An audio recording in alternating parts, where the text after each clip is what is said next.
From the beautiful city, Chicago, Illinois, Comcast Sportsnet presents White Sox Baseball.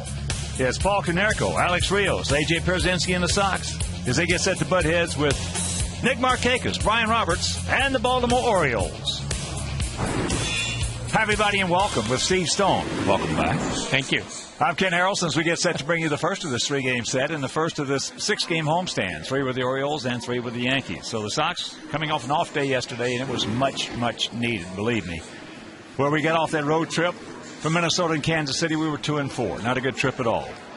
The bullpen has some problems out there, couldn't hold some leads. So we are 4.5 games back in Minnesota as we speak, and tonight.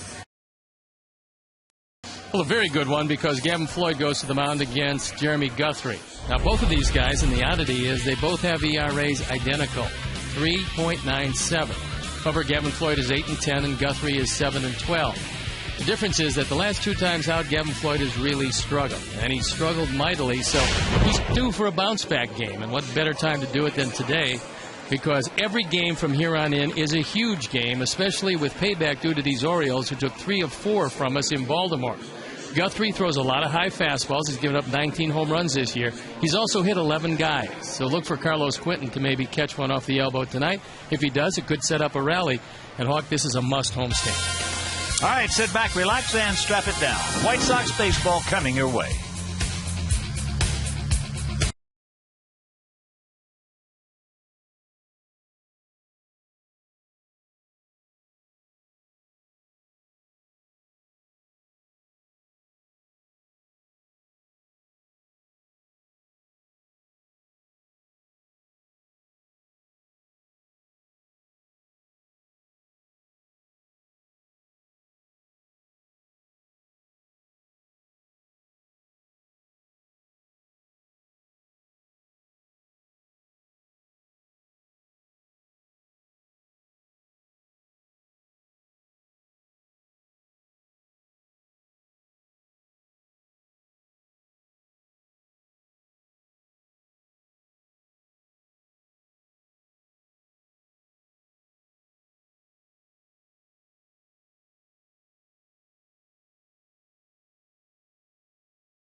The Baltimore Orioles. Hey everyone, I'm Sarah Kustak. Thanks for joining us here on the South Side where the rumor mill is swirling. MLB insiders are saying that the Dodgers are going to put Manny Ramirez on waivers and will be claimed by the White Sox. Now, because of league tampering rules, Kenny Williams couldn't discuss details, but with the GM's track record for activity, he did say that he wasn't surprised by the rumblings. I'm used to it. It's just par for the course, and I think to a large degree, we're an easy target because I think we're, over the years we've shown that we're pretty active and aggressive, and it's par for the course. What are you going to do? I can't handle everyone. They don't handle, I know how to handle the players. The players handle themselves. I got players come to this ball club with a reputation that was bad for the ball club, and with me was very good. Bring any players aboard is not my department. My department is write the line up and make those guys play the best they can. If Manny come here, more than welcome. The The perfect fit is less important than production, I think, in the last month of the season, the last 30 games. And that's not to say that I don't factor it in. I always factor it in and how it fits in the makeup of who we are and what we are. But you can only get on somebody's nerves so much in 30 days. So you come in, you produce, we win, everybody's happy. If we don't, the guy that you didn't like, he leaves anyway. First pitch is on the way. Gavin Floyd squaring off against the Orioles' Jeremy Guthrie. Hawk and Stoney have the call coming up right here on Comcast Sportsnet.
By Allstate.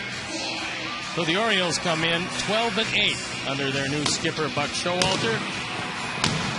And he's going to line up this way against Gavin Floyd. It's Brian Roberts leading it off, then Markakis, Wigington, Luke Scott the DH, and lately he's been red hot, along with Jones, PA, Wieters, Izturis, and Josh Bell playing third and hitting ninth.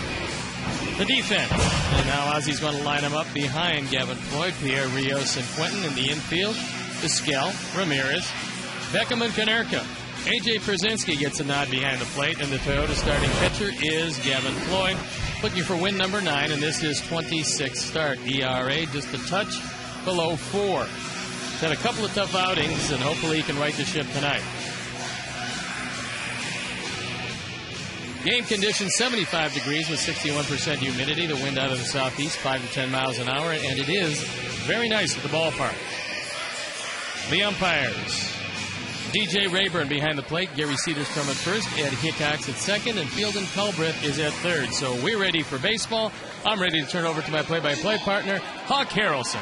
All right, Stone Pony, thank you very much. And once again, good evening, everyone, and welcome to White Sox Baseball right here on Comcast Sportsnet. So happy you could join us for the first of this 3-game set and the first of the 6-game homestand. 3 with the Orioles and 3 with the Yankees on Friday, Saturday, and Sunday. And the first pitch of the ball game swung on and fouled back. Brian Roberts, switch hitting second baseman. He comes in hitting at .246, a couple of homers in what has been an injury-plagued season for the 32-year-old veteran. He goes through that one in a count 0-2. Orioles hitting at .258 as a club with a 4.90 ERA. They are 17-43 on the road, 27-38 at home.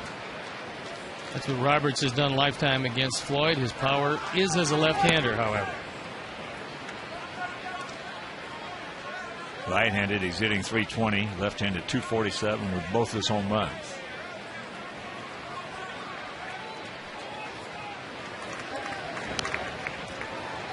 Breaking ball, got it up a little bit. Not a bad pitch to hit, but he could not barrel it up. And here at beautiful U.S. Cellular Field, 330 down the lines. 375 in the gaps and 400 straight away center.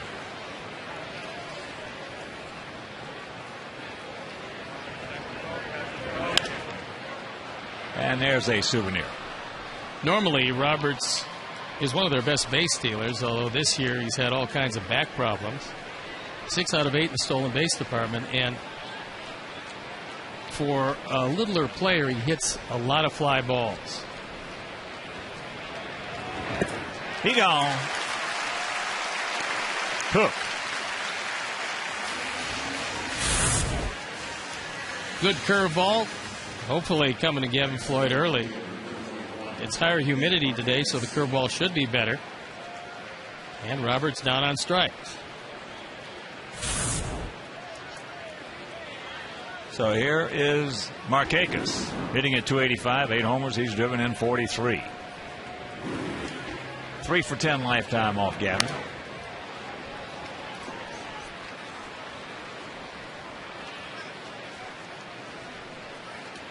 Underneath that fastball. Outfield slightly to the left. Gap out there in right center. And that's poked out into left field. That's a can of corn for 1, 2 down.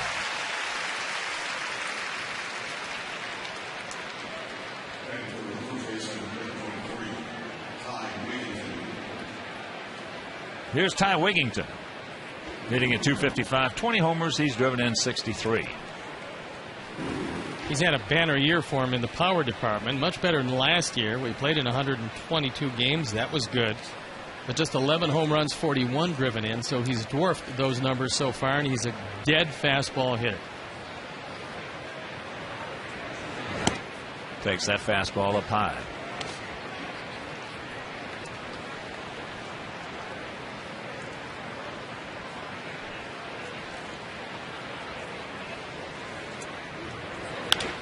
That ball hit hard off the glove of Beckham, who made an excellent effort right there. So he got his fastball. Yeah, 2 fastballs in a row, and the second of which was rifled into center field.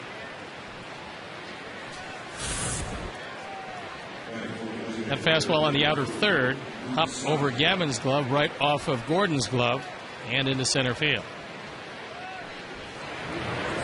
So here's the cleanup hitter, the designated hitter, Luke Scott, hitting at .296, 24 homers and 58 driven in. Scott last year at 25 homers and drove in 77.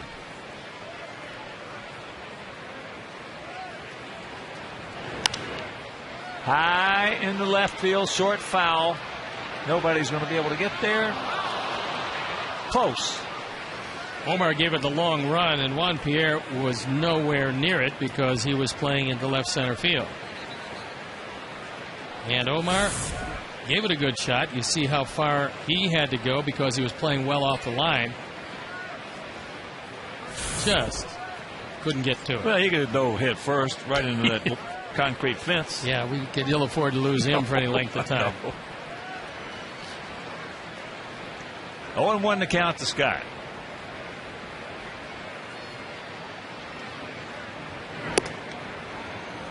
Takes that pitch inside to even the count at 1.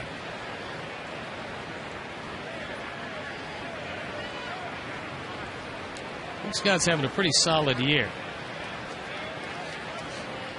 One of the guys whose name was mentioned as we got to the trade deadline, but here he is still in a Baltimore uniform.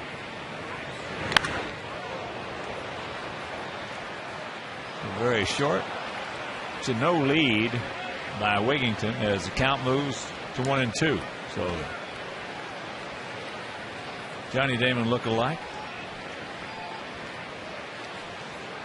Not the Boston Johnny Damon, the Detroit Johnny Damon. Yeah. The irony is he was claimed by Boston, and to this point at least he says he's not going to go. That remains to be seen.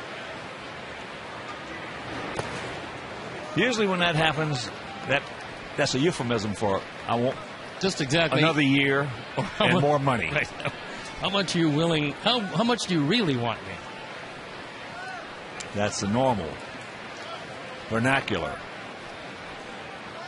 of that scenario.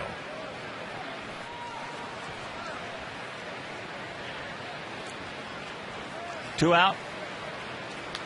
Just a half a step bigger lead now by Wigington. And the 2-2. Got that curveball up. Not a bad pitch to hit, but it did have some bite on it. All high curveballs are not hangers. Just the rollers are. This one off the plate. Not where Gavin would have wanted it. And August 7th, he went against these Orioles, and he beat them, throwing the ball very well.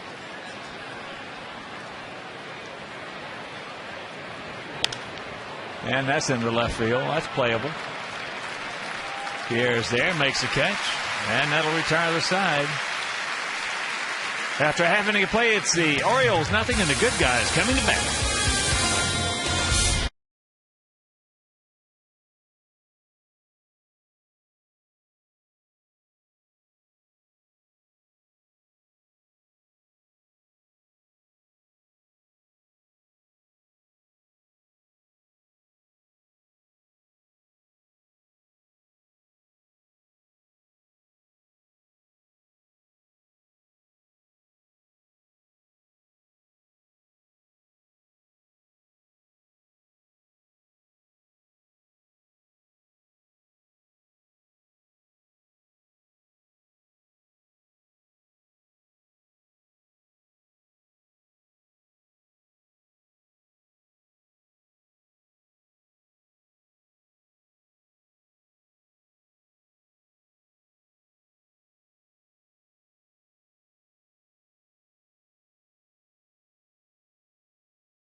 Here, Vizquel and Rios.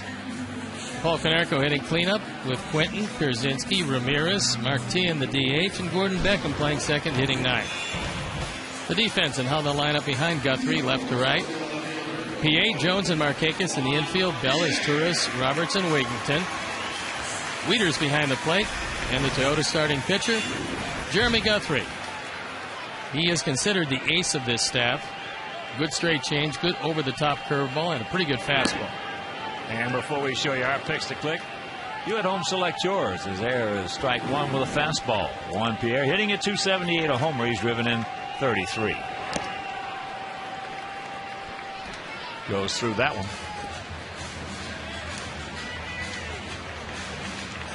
And the count 0-2.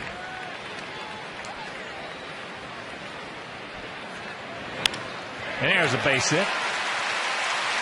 Nice way to start. For one with 49 stolen bases. Good speed aboard. The third of three fastballs. And I think Guthrie probably wanted this one up a little higher out of the zone, but he didn't get it there. And Juan dumps it in front of PA in left field. A very promising way to start the first inning. Wieters has a strong arm, but at times he has a bit of a long delivery. Omar right to Wigington, and they got plenty of time to turn the 3-6-3 double play.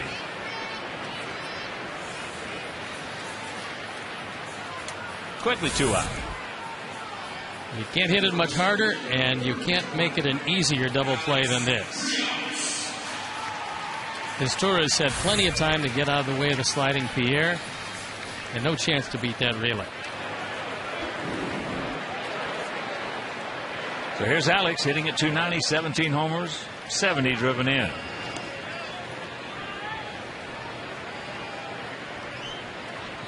He has faced Guthrie 29 times, has 8 hits. And there's a nice little Bolingbrook bounce, 2-hopper. And a very quick, even with the leadoff single, inning after 1, no score.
Both the White Sox and the Orioles is your favorite. A, Harold Baines. B, Louis Aparicio. C, Ozzie Guillen. D, Steve Stone. Text A, B, C, or D to 53695 and stick around for the U.S. Cellular White Sox postgame live for final results, or visit csnchicago.com. There was a word that was misspelled there. Instead of player, it should have been pitcher, because that's the only way that I can win there.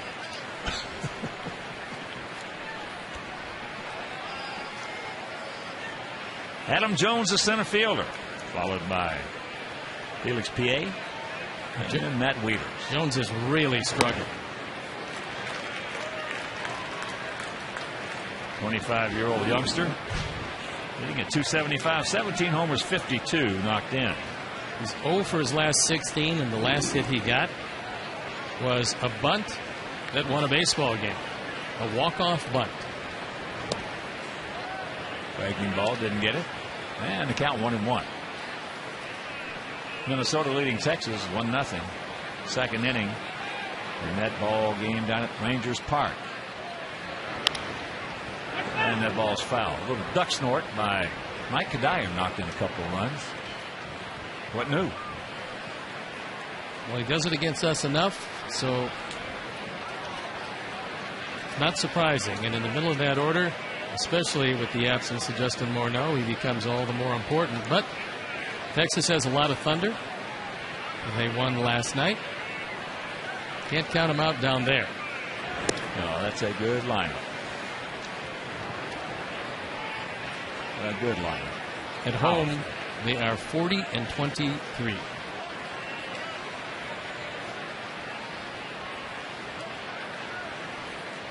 Outfield straight up. Watch out. And that ball rifled toward the Orioles dugout. Yeah, the Millwood saying, out there, buddy. Hit it between the lines.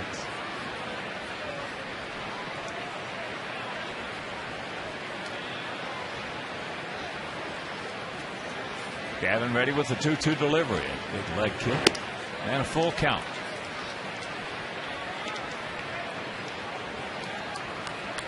Pitchers in that Minnesota-Texas game, Carl Pavano and Colby Lewis.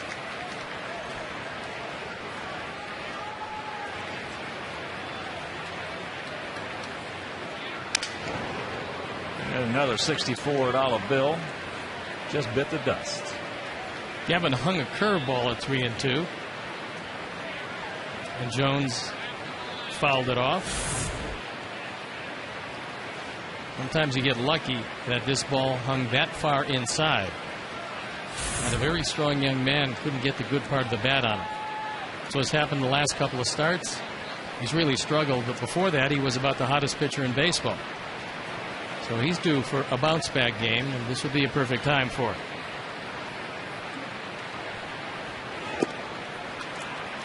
So the dreaded leadoff walk.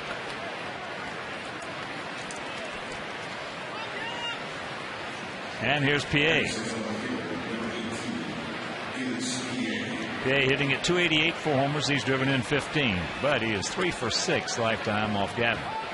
Despite the fact that Adam Jones has very good speed, as you would expect from a center fielder, he's been an abysmal base stealer. Been successful 4 of 11 stolen base attempts.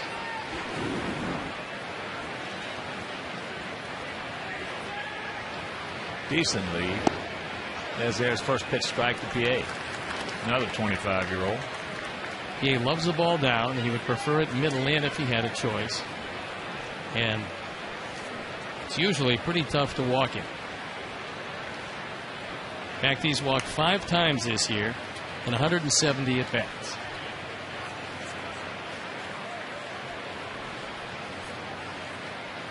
Pascal even with the bag off the line to third. And there's a good pitch, tied him up. And the count 0-2.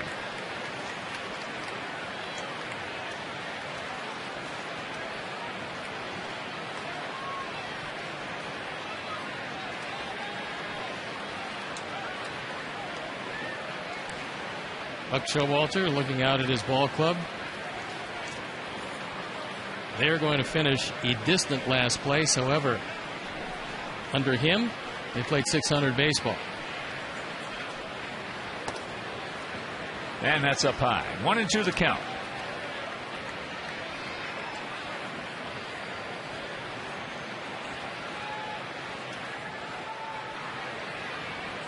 Only Pittsburgh has a worse record. We'd like to help them at that #1 draft choice overall. To do that, 3 in a row here would be very nice.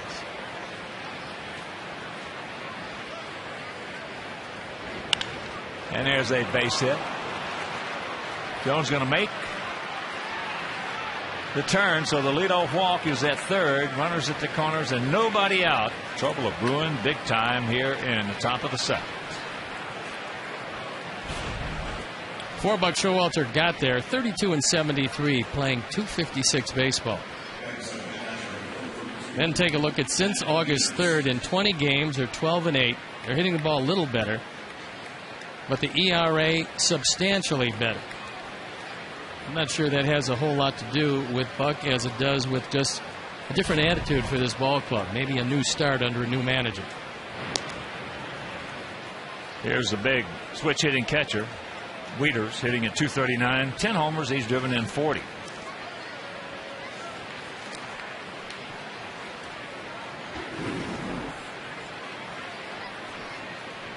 All his power and most of his batting average come from the left side.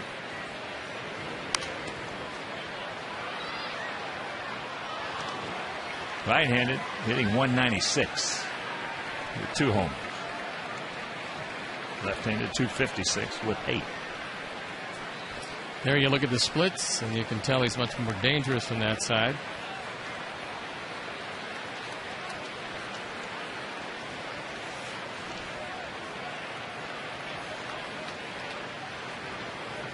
Now he's the first catcher in Oriole history to open up a season with 3 straight multi-hit games. And he was their #1 draft choice. Getting to the major leagues very quickly.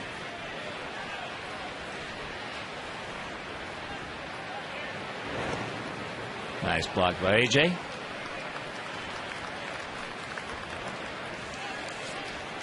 And a reminder that prorated White Sox season ticket plans are still available for the remainder of the season, and fans that purchase the final 16 games and place a deposit towards 2011 will receive the opportunity to purchase 2010 postseason tickets. So call 312-674-1000 or visit whitesox.com.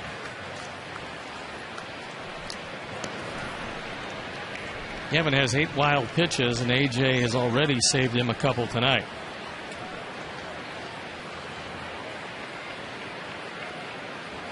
Those are very good numbers. Of course, they won't be aided if he grounds into a double play here. PA 4 for 6 in stolen bases.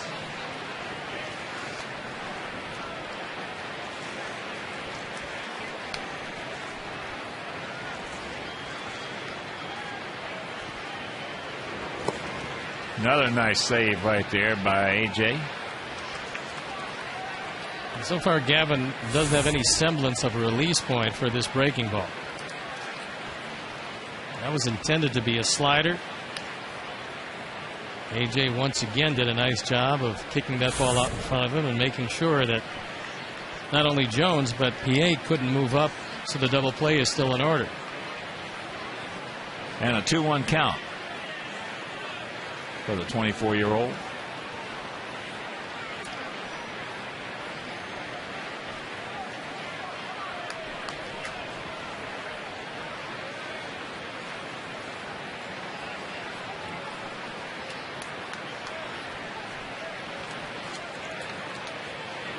Not a big lead by PA. Right to him. And now Adam Jones is going to hold it third. Thank you. Well, that's a terrible piece of base running by Adam Jones. Wieters grounds into his 11th double play. You get the 3-6-3, and for whatever reason that only he knows, Adam Jones did not run. And Alexei never even bothered looking at him because he didn't think there was any way he wasn't going to run.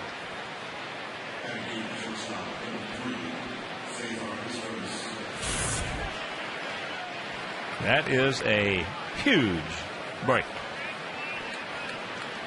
So here is another switch hitter. 7th, 8th, and 9th place hitters, along with Roberts. 4 switch hitters in this lineup. Here's this Torres hitting at 237. Goes through that.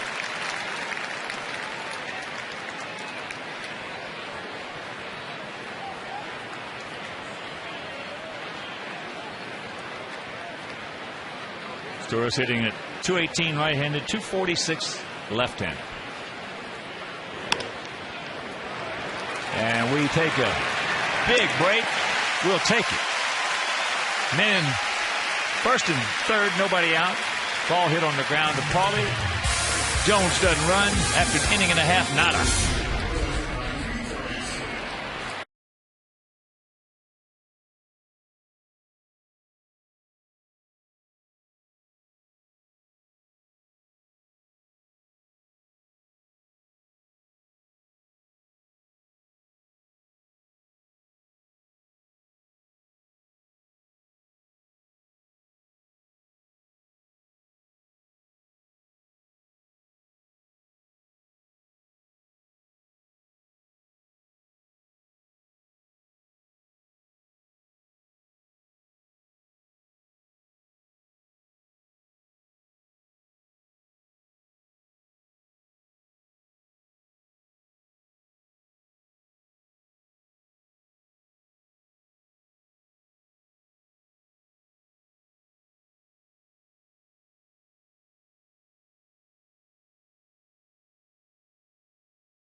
At home can play. All you got to do is tune into the Felco pregame live each night. Guys, his lineup and click on. And tonight, Sox fans watching, going with Carlos Quinn. Jim Angio, our director and the crew. They're taking Alex Rios. Stone Pony's going with Juan Pierre and Nick Palmer and Tony. All the great folks down at Norwood Country Club in Granger, Indiana. And myself, we're going to go with Mark Tien. That must be a misprint. I only have 6 down there. We've been doing this all year.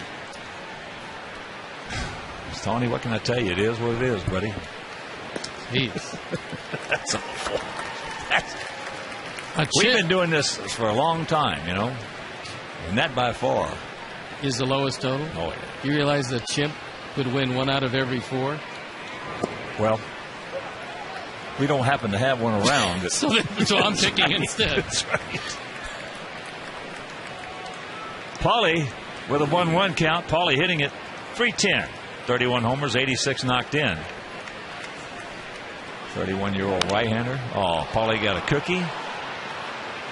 And just underneath it. 1 out.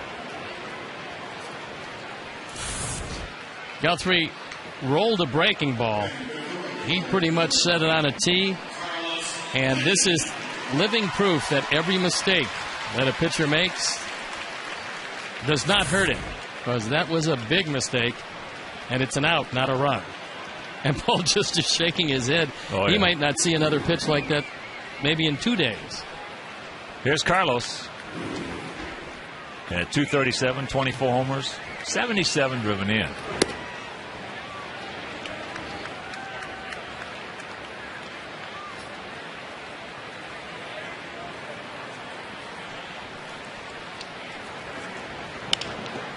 And that's a fair ball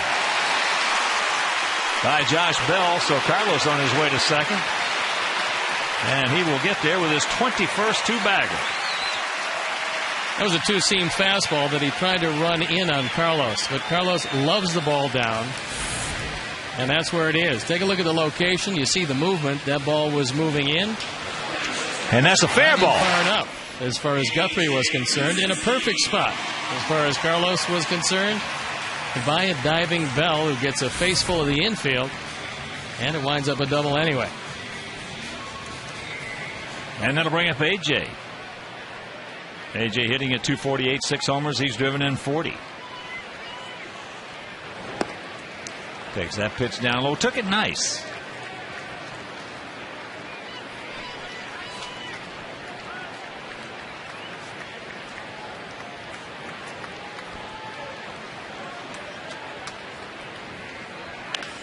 And there's a chopper foul.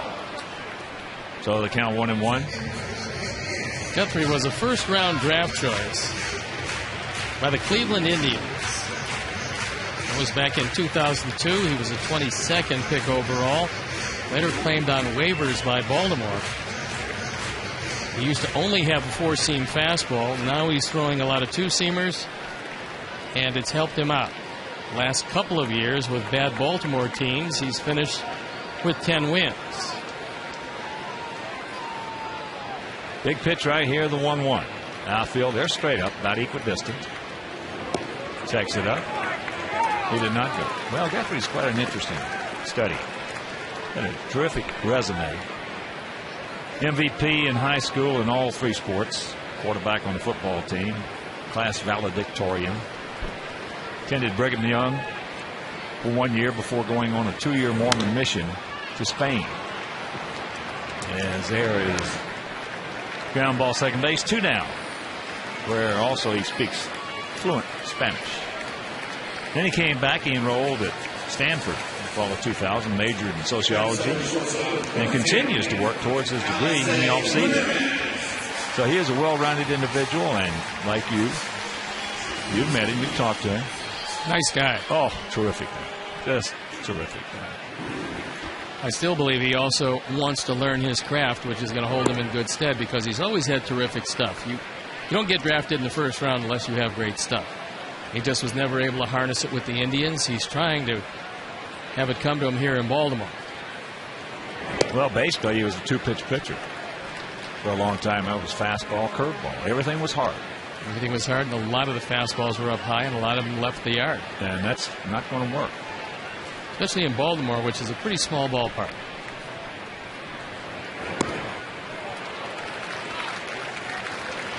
Three and 0 the count, with Tian on deck.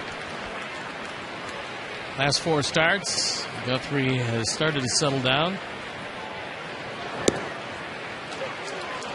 And there's a strike called.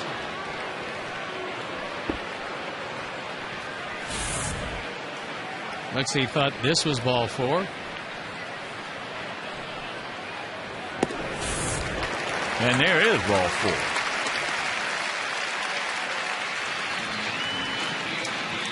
So now runners at the corners. 2 down, and here's Tien. Mark hitting at .263. 4 homers he's driven in 19.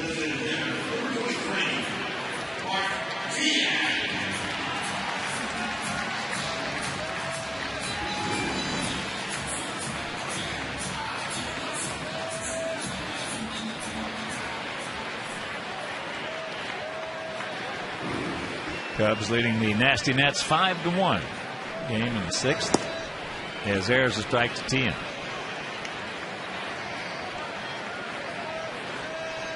Tien 2 for 6 lifetime off Guthrie with a homer.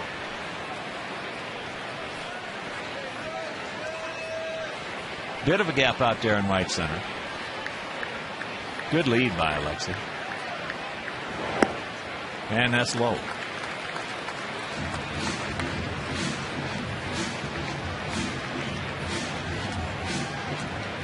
He's coming off the DL. Martinez can swing the bat pretty well, and he's got an RBI situation here.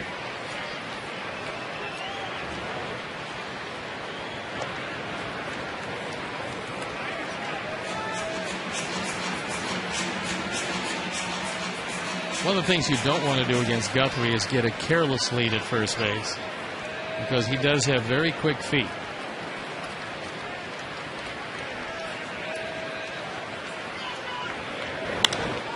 That ball hit high into left center field. PA has the bead, the ball, and that'll retire the side. So we have a mile threat. Can't do anything with it. We'll go to the third. No score.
You know her husband, I'm sure, and Christine O'Reilly is to her right. And Christine, the players' wives once again are involved in a very wonderful charity, and this time it has to do with poverty. Yeah, the Greater Chicago Food Depository, Steve, has been partners of the White Sox for so long. Our volunteer corps is really involved with doing food repack sessions. There's about 800,000 families in Chicago who are living in poverty. So many of them can't provide the basic need of food. So we have been so fortunate. We have an amazing group of women, the players' wives, who support so many of our outreach activities, and we have one coming up to benefit the Greater Chicago Food Depository in partnership with Dominic's, and that's our food drive and the Wives Food Drive. And Stephanie, tell us a little bit about what the wives are doing. It's on Saturday, August 28th, and we're just going to be collecting canned goods, non-perishable food items at all of the gates. And the fans who participate will have a chance to win White Sox memorabilia, and it's a great way to just give back to the community, and we're really excited about it. You did a terrific job. Christine's a veteran at this. You know, people, if you don't want to bring canned goods, although it would be wonderful if you did, the women will also be accepting monetary contributions. And as Stephanie said, so watch for them. They'll be out at the gates. Drop off your canned goods, make a cash contribution, and have a great chance to win some really neat stuff. Well, thank both of you very much, and it's a great cause. Give if you can. Thanks, Steve. One out here in the top of the third. Brian Roberts at the plate. Takes it outside. Nice job, ladies. Nice job, Stephanie. Roberts struck out swinging at a nasty curveball. Down and in. Leading off the ball game. 0-2-0 for both sides.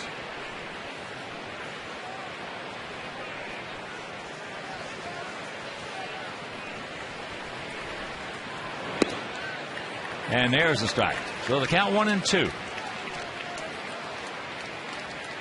Good fastball by Gavin after giving Roberts a look at the breaking ball.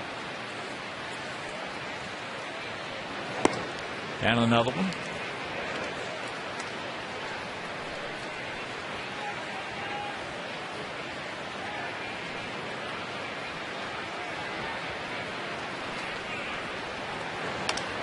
Ate him up. Stay in here. AJ's got the play, got the ball. And that's out number 2. And a reminder, you can enjoy a day here at beautiful US Cellular Field with your family and friends. Individual tickets for the White Sox are on sale right now. So for tickets, visit whitesox.com or call 866-SOX-GAME.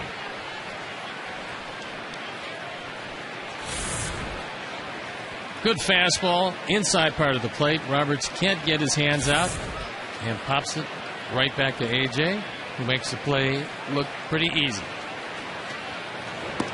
Curveball strike to Markakis, who went out to Juan Pierre. After a big year last year where he drove in over 100 runs, the power numbers way down this year for Markakis.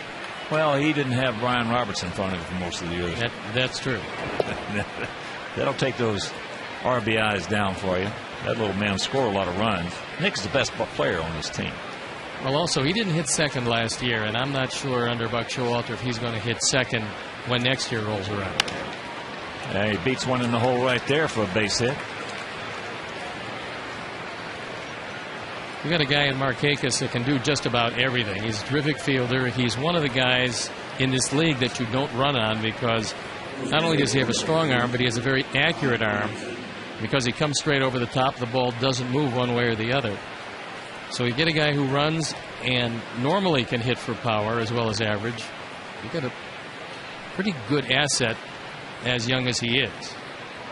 Well, you have to have surrounding cast in order to have a big year in certain categories, and he has not had that in 2010. There's that pitch up high to Wigington, who got a fastball and just drilled it back through the middle for a base hit. So far, that's all he's seen. 3 fastballs. There have been so many instances over the course of baseball that circumstances and scenarios dictate what the numbers are going to be for a guy. For an example, you put Roberto Clemente in New York, L.A., Chicago, Boston, and he may have gone down as one of, if not the greatest player to ever play this game. He was right up there as it was, but he never drove in the runs that he could have driven in. Exactly. That high pop-up. Beckham will take care of this one. Makes the catch. That'll retire the side. After 2.5, still no score.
was the last Orioles player to hit 3 home runs in a game?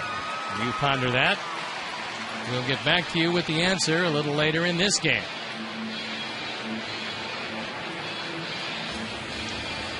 Bottom of the 3rd inning, it'll be Beckham. Then back to the top of the order with Juan Pierre and Omar Vizquel.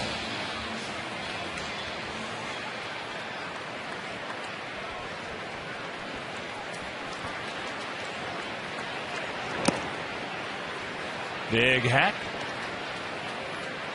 Gordon hitting at 251, 7 homers, 42 knocked in. But he is 0 for 8 lifetime against Guthrie. And he's 0-2 right now.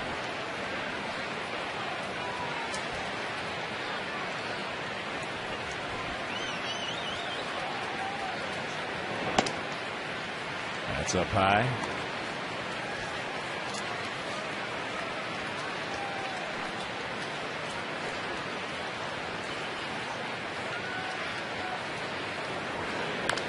Oh, he got a hanger right there. That ball kicks back in. That's going to be a base hit. Well, that hit one of the spike marks down that third baseline because the spin was taking it foul. It kicked back into fair territory. There's a high rolling breaking ball. Take a look at this and watch the kick. It's going to go foul except for that little spike mark right there. And Bell, who is not all that familiar with this ballpark, couldn't make the play. A lot of guys not going to make that play. Nope. Thinking it's going foul. Nope. So here's one. He shot a single in left field. Look where Felix Pié is playing him as there's the bunt's going foul. Pié, he's standing almost on top of the line. Like Yvonne Calderon used to play Luis Polonia. Only Yvonne was more towards, about 3 or 4 steps more towards that line.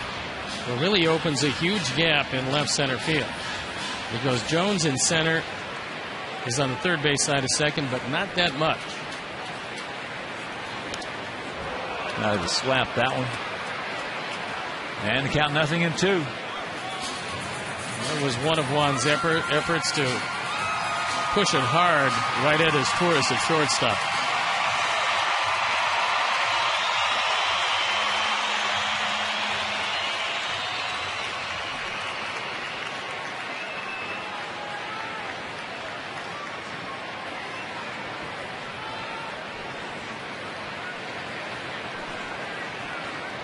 Long set. Breaking ball high.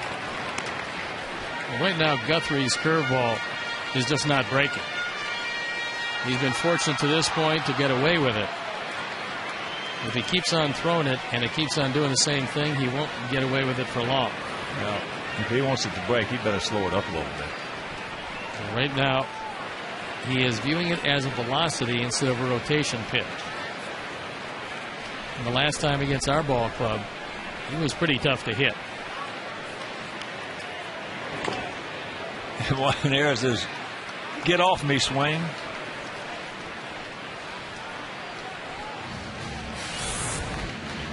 The Wieters came up to throw this ball. This is a fastball.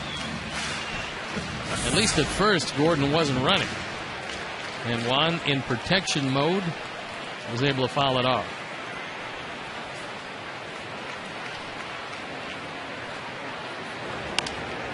And there's a little looper. Pié comes on, makes a diving catch. Now they're going to double him up at first. That's a tough play right there for Beckham. Very, very tough. What a play by Felix Pié. That positioning, only way he could have made that diving catch. Our Allstate Good Hands replay, the catch is one thing, but to get up in the presence of mind to gun it back to first base, they got him. Gary Steederstrom on the call. It starts with positioning, then comes awareness and the ability to get the throw off quickly. That could be a game changer. Well, that falls in. It's a big play. He's got that one right in front of him. He saw he had the shot. He took it and just did get him. As Omar hit the ball very hard into a 3-6-3 double play. That was with Pierre at first base. Omar, one of the best in the business at getting that man to third base, a first and third guy. But he pulled it just a little too much.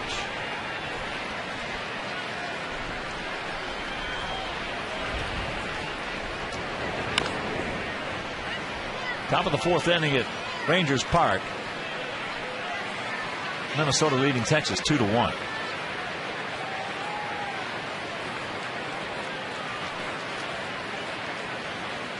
That'll work.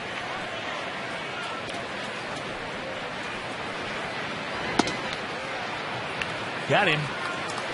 And that'll do it. We get the leadoff infield single. Can't score. After 3 in the books, no score.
Fourth inning is brought to you by the fourth meal from Taco Bell.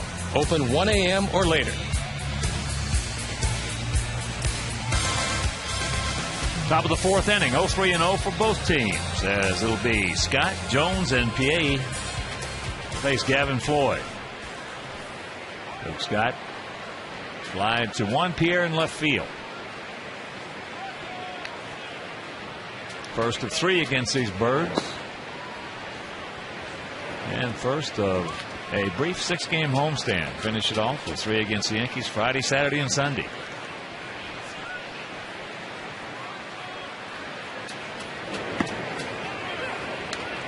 That strike evens accounted 1.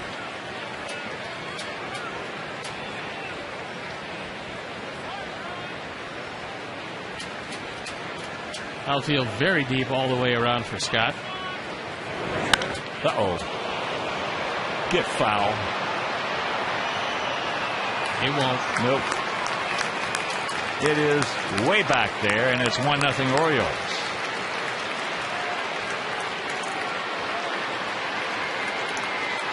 .25 and 59 on the power numbers. That ball hugging the line most of the way, but didn't really hook. That fastball had a little too much of the plate. AJ wanted it inside. Gavin couldn't get it there. A towering home run well inside the pole. So here's Jones. He walked to lead off the second inning.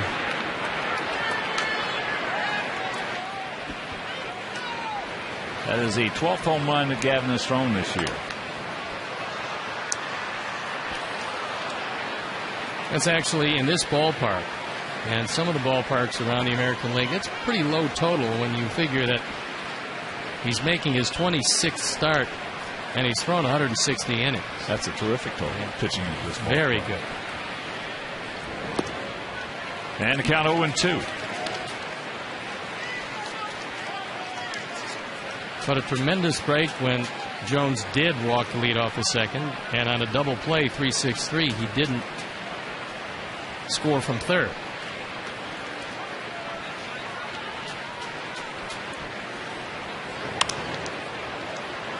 And that 0-2 fastball up out over the plate, fired into the seats for a souvenir.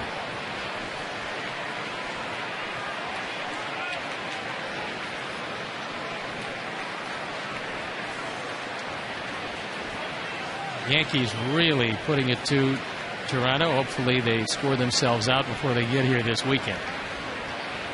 Watch out. Going right in the middle of Jones's back. So Gavin hits just his 4th man of the year. And Jones is hit for the 10th time. He had nowhere to go on that one. That ball was following him and landed right on the 1 of his 10.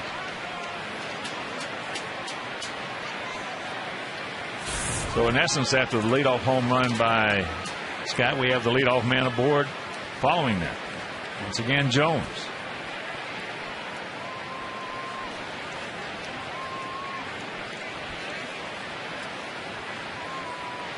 PA got a breaking ball, drilled it in the hole between first and second for a single.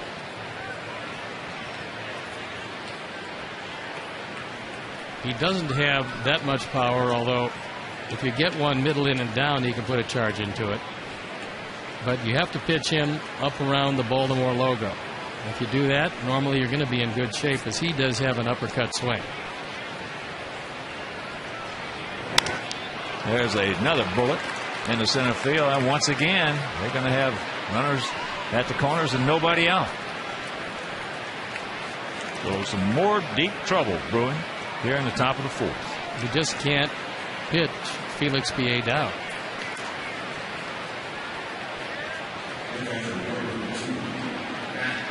Got to forget about that man on third.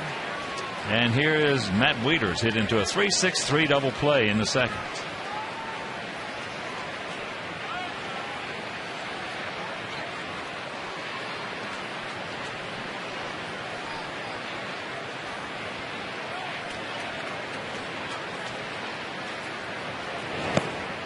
Another nice stop by Pierzynski.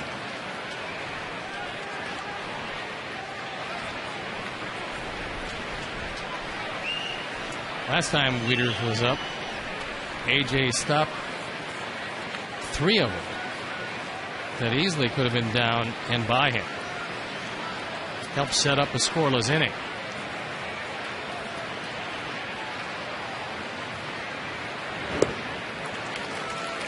Pulled a string on him right there. Change up and the count 1-1. Now, Gavin's velocity last couple of starts has been down. It's one thing when you're pitching against guys and you're throwing 93, 94, 95. And another one you're throwing 90, 91. You got to change your play a little bit.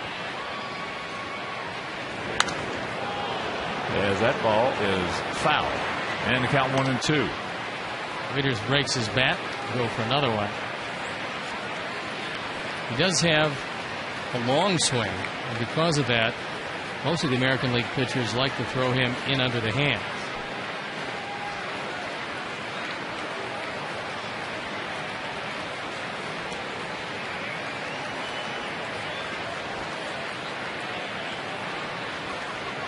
Gavin well in control of the count at 1-2.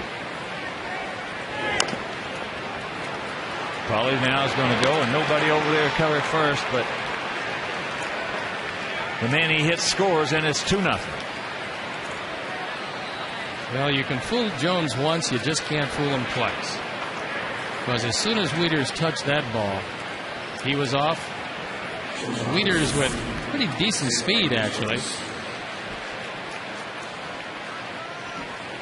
No play at first because Gavin was a little late. Gavin was guilty of spectating a bit. Not saying they would have had him, but you got to get over there, and you got to get over there in a hurry. So here's his Turris. He grounded out to his counterpart, Alexei.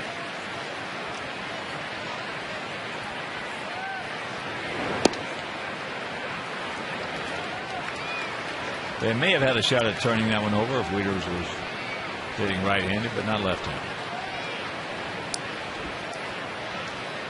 No, and it wasn't a hard hit ball, so. Yeah.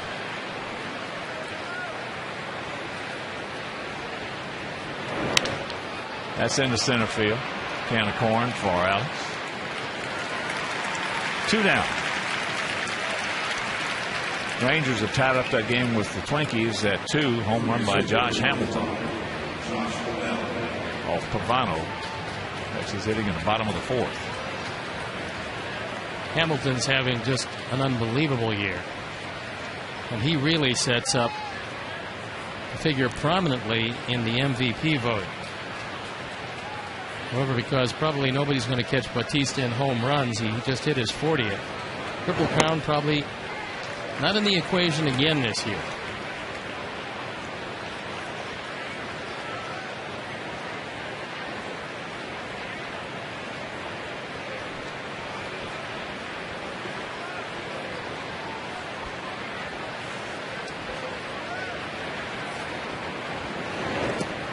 Another nice stop by Pierzynski.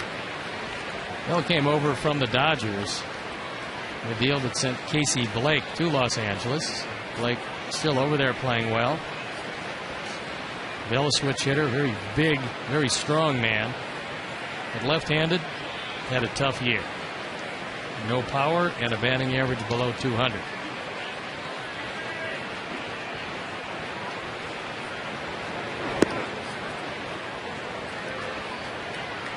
Two and 1 to count.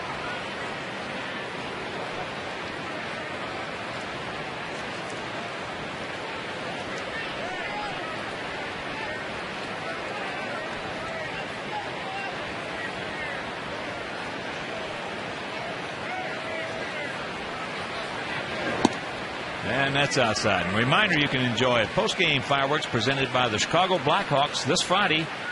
White Sox against the Yankees at 7:10. So for game tickets, call 866-SOX-GAME or visit whitesox.com.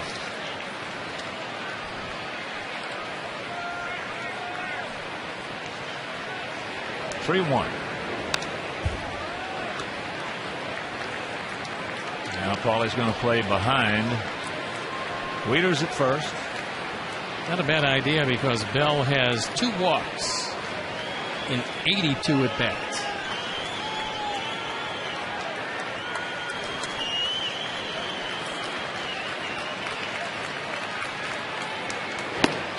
He gone. But they put a pair on the board. We'll go to the bottom of the 4th, trailing 2-0.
Last Orioles player to hit 3 home runs in a game, and the answer,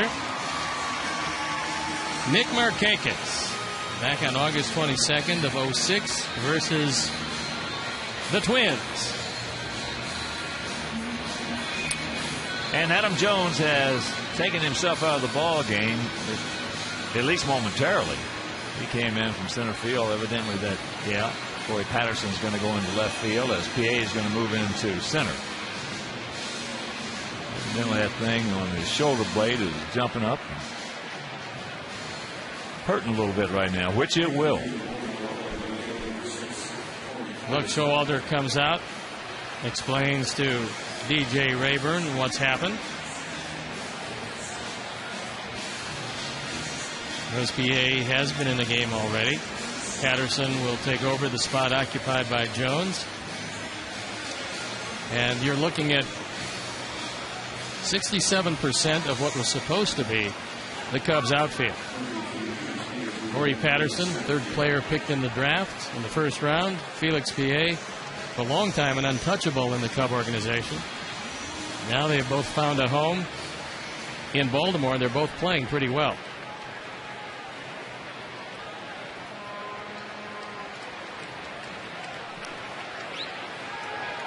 So we trail it 2-0. Here's Alex. Takes a breaking ball strike. Alex grounded out to short his first trip.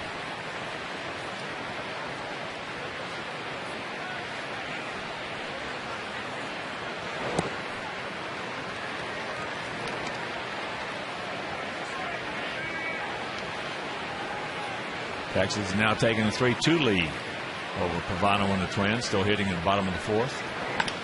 And there's a chopper. Get through there. It will. Leadoff man aboard. That ball flattened out as Torres thought he might have had a shot if that last hop stayed up. It looked like it hit the lip where the grass meets the dirt. Right there, you see it just flatten out under the glove of his Torres. Better angle on it. If it doesn't stay up, he can't get it. And a promising start to the fourth inning. So here's Konerko. Probably got a cookie, a hanger, and just missed it. Leading off the second. In that Texas-Minnesota game with 2 out, nobody on, bottom of the fourth, Jason Kugel misplayed a fly ball. And so far, his started a rally with 2 down. Has thus far plated 2 runs.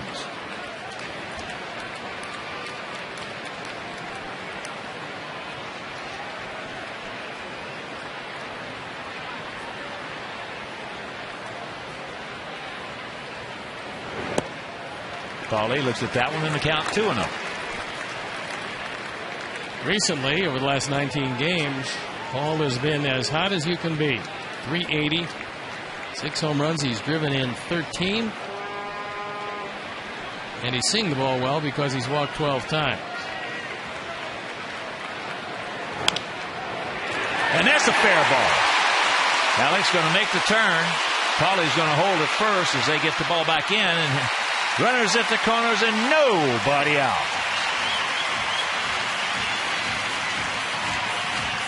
There's an example on a young third baseman who doesn't shift with the count. You have to figure 2-0. A hitter is going to try to go out and get it. And there's a fastball taken right down the line. Bell was playing off the line. And so it allows runners at the corners.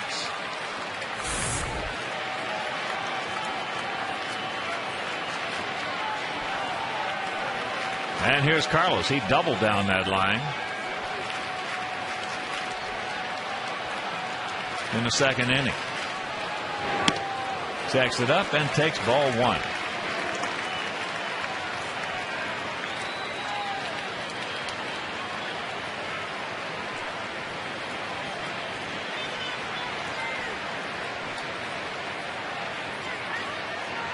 There you look at straight up. Look at the defense. And this is going to be. So the double play, Alex scores, and it's a 2-1 ball game. That is the third double play of the night. 2 of the ground ball variety. 1 fly ball and throw to first. But 3 of them behind Guthrie. That's the reason he's leading this game.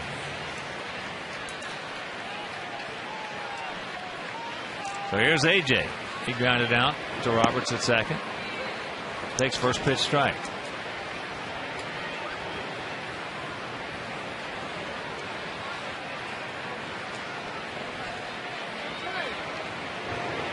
That curveball line hard caught by Wigington. That's a hang whoop 'em for AJ, but we get on the board and we'll go to the fifth, trailing by 1.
And if you are the 500th texture, you could win $5 footlong subs.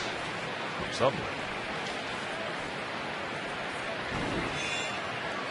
2-1 Birds here in the fifth inning. It'll be the top of the order. Roberts, Markakis, and Wigington. Be a nice time for Gavin to throw up a 1-2-3 inning. He has yet to have one of those, and he's about ready to deliver his 70th pitch. And that is fired foul.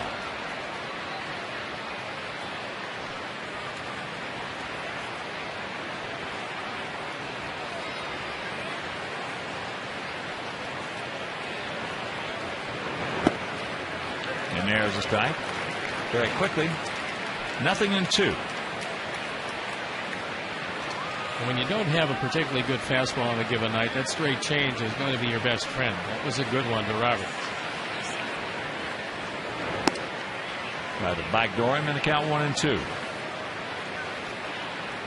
Well, you touched on it earlier. For about 12 starts, Gavin Floyd, up until this being his third start now, after those 12, was the hottest pitcher in baseball. Nobody better when you look at the ERA. Given up 11 earned runs in those 12 starts, and didn't have what he should have had to show for it, but that didn't diminish how good he was. And a full count now. You don't want to walk this guy. Another leadoff man.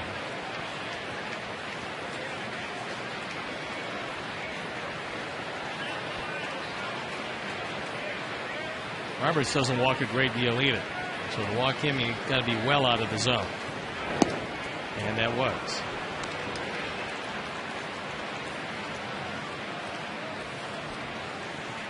So, dreaded leadoff walk. And here's Markakis, who's 1 for 2. It's only the 14th walk for Roberts this year in 120 at bats.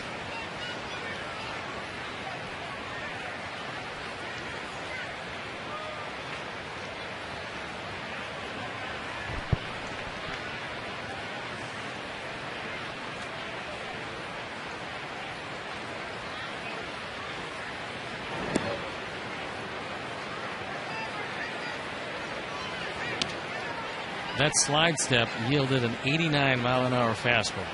And almost a balk as far as not stopping it.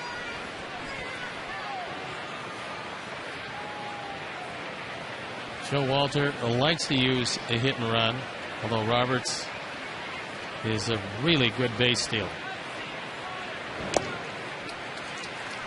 Foul tipped, hung on to, and the count 1-1.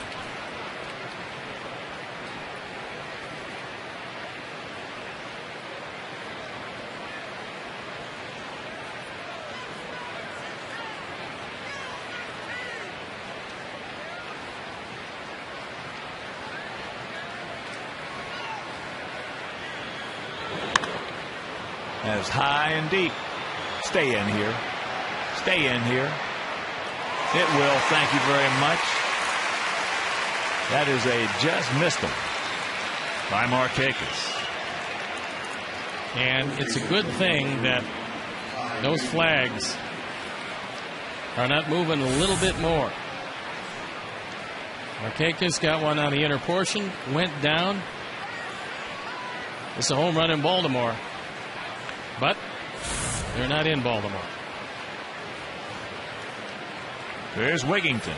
He has singled hard up the middle and did a high pop-up, a major league pop-up to Beckham. Another nice stop by A.J.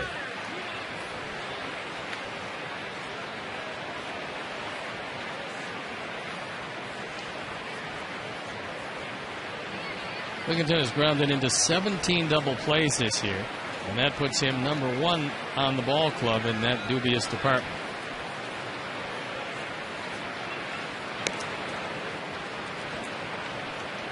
A couple of years ago, Roberts absolutely just wore us out with that little hop skip lead at first base. He was stealing bases at will against us. If you don't make him stop, that's when he steals easily.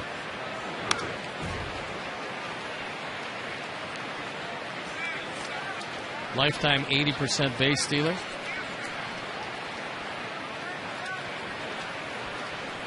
This year hasn't had that many opportunities as he's been hurt most of the year.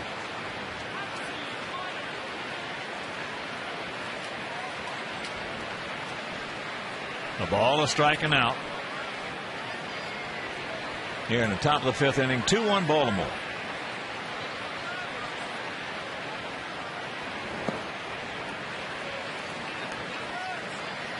I'd like to pass along congratulations to Commissioner of Baseball Bud Selig. Had a statue of him unveiled today in front of Miller Park in Milwaukee. Well deserved. And a long time coming. Here's the 2-1 pitch. Well, I saw some snippets from the ceremony. It was very emotional for Bud. I mean, that's about as emotional as I've ever seen it. He's done a fantastic job. Not a good job. A fantastic job that's bringing baseball back into focus. When he took over, there were 30 different agendas. And in his time, he brought them all rowing their oars in the same direction. That's up high in the count, full 3-2. And the only thing I'm sorry about is that I forgot about it after that long doubleheader that we had the other night. Yes. Been trying to get some sleep, or else I would have been in Milwaukee to view that. Sox were represented, though, by our owner, Jerry Reinsdorf. It's an opportunity to strike him out, throw him out, I do believe. He's not going, but he got the first end of it. Donkey in, no. He gone. There's an example that Roberts probably isn't 100% because normally he's going on this pitch. He didn't run? Well, normally he'd been gone before that. Somewhere along the line. Yeah. So here's Scott. Hit a high towering home run. And not a high towering line drive, as per George Hoffman.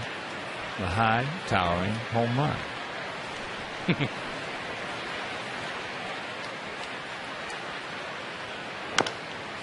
That's off the puppy dog right there. Ouch. As you move into the replay of that home run, short, quick. That bat never left the front of his chest. And so after you hit one that far, then you foul it straight down off your foot. And now the worst thing that could happen to him is for Gavin to throw a slider down in there.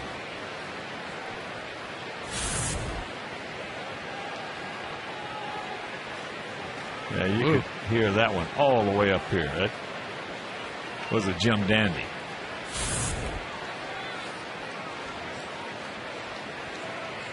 Well, fortunately for Scott, speed is not a big part of his game, or really any part of his game. So it's not going to slow him down much.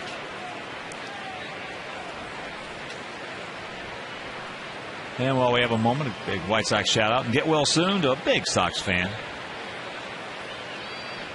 Pat Shuprit, recovering, and look forward to seeing him at the ballpark here, Pat.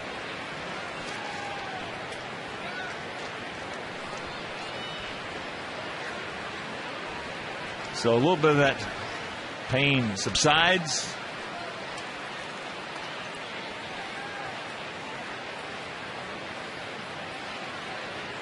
And the 0-1 pitch. Hitters, when they foul one off their foot like that, it's always in the back of their mind. Don't throw me a slider down in there. We didn't. He got a fastball up and away.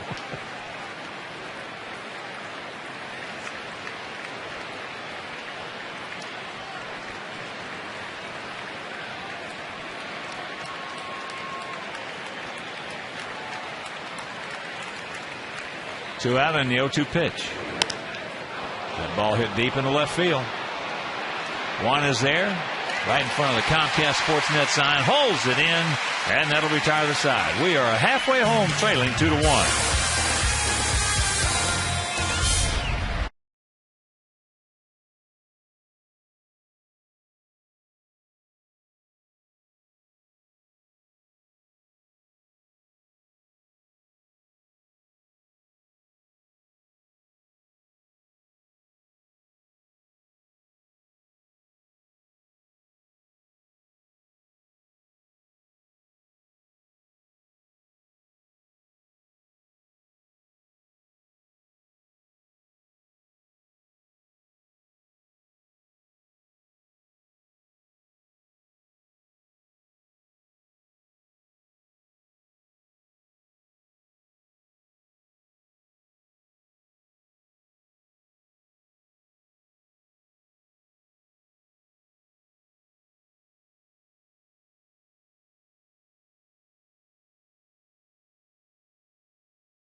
Thank you very much. First pitch to Alexei, leading off here in the bottom of the fifth inning. 2-5-0 for their guys, 1-5-0 for our guys in the first of this three-game set. Tomorrow night it'll be Mark Burley against Brian Mattis. So make your plans to be with us here at beautiful US Cellular Field. Try to get the Sox. And now Alexei does one. Try to get the Sox off and have a good homestand, because after this homestand, we go on a long road trip, 11 days, 10 games. 3 in Cleveland, off day on Thursday, the 2nd. Then 3 in Boston, 3rd, 4th, and 5th. And 4 in Detroit, 6th, 7th, 8th, and 9th. Also, while Minnesota is playing Texas in Texas, which is a tough task, we get a chance here at home with Baltimore. We can't squander this opportunity. And there's a base hit in right field. So he's going to make the turn. Markakis is going to throw, safe. Boy, he took a chance right there on the arm of Nick Markakis, but it was off the mark for a change.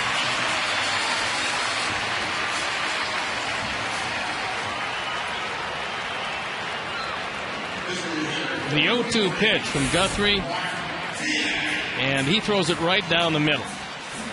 Not a real good spot for an 0-2, and this ball slicing away from Markakis toward the line. Takes a big kick.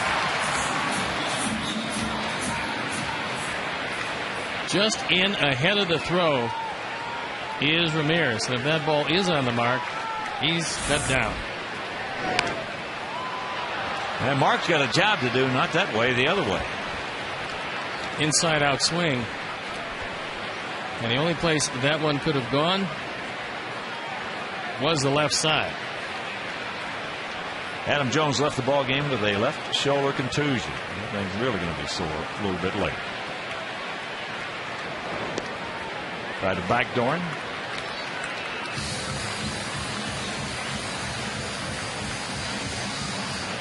Adam Jones, good looking ball player.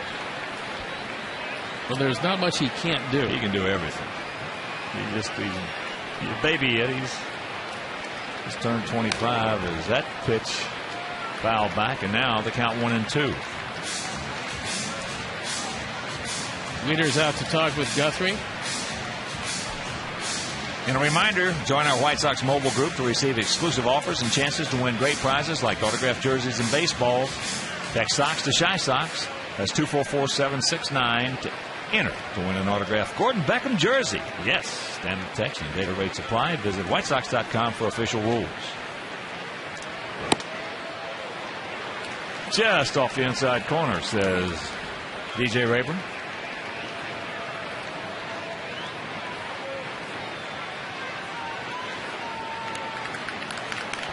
Now you're hoping for a curveball out over the plate because that's a ball you can hit to the right side.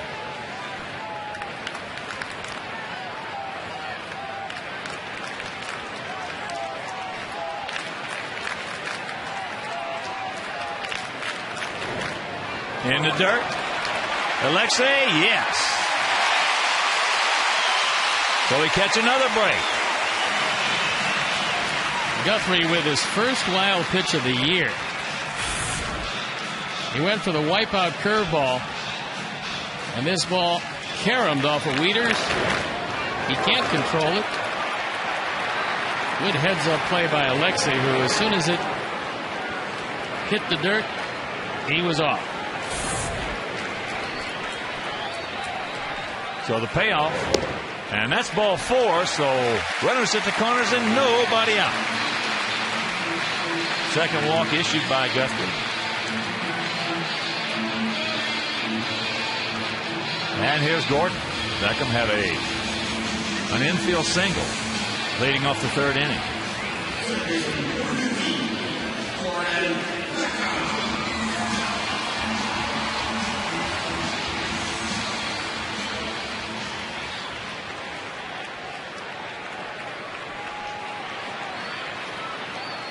Just a decent lead by Tien.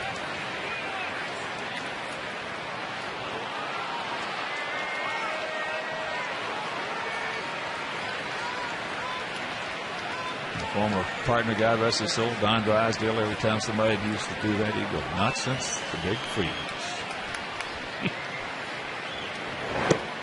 But, as now, Raiders wants another little chit-chat.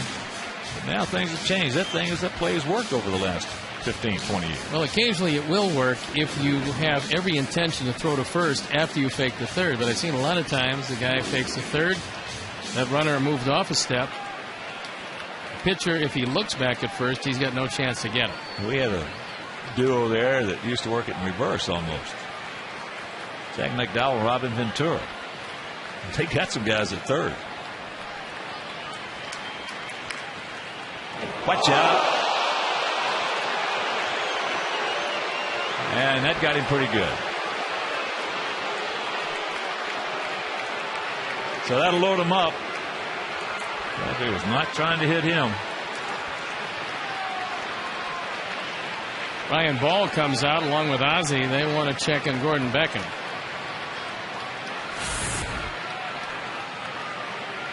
The ball just hunted him down.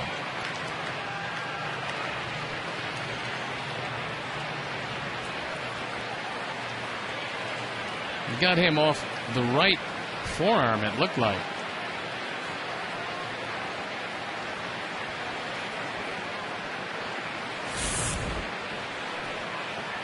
Well, as long as they're smiling, apparently everything's okay. And now the bases are loaded and nobody's out as Rick Kranitz comes out. He wants to talk with Guthrie, who's in a whale of a jam. Well, let's just take our time right here, boys, and get some work done.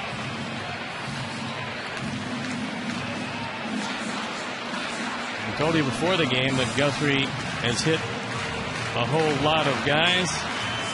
That's his 12th.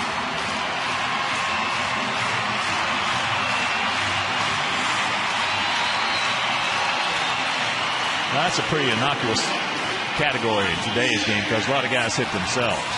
There are a lot of guys who would not have been hit by that pitch right there.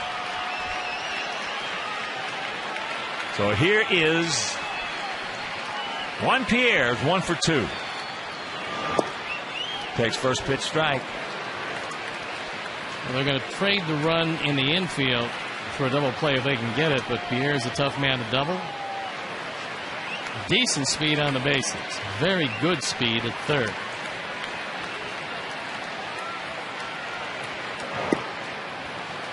And that one turns it over, sinks it low and away to even the count at 1.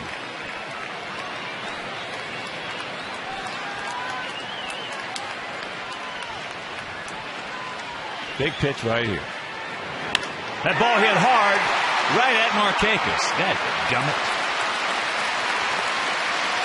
So Alexei's going to score. Keying into third, and this game is tied at 2.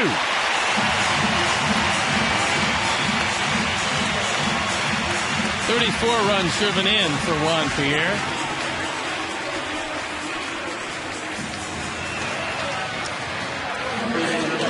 Juan hit that ball right on the nose.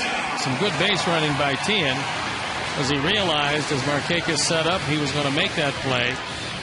Because it was hit that hard, he was in no position to make the throw. So it keeps runners at the corners.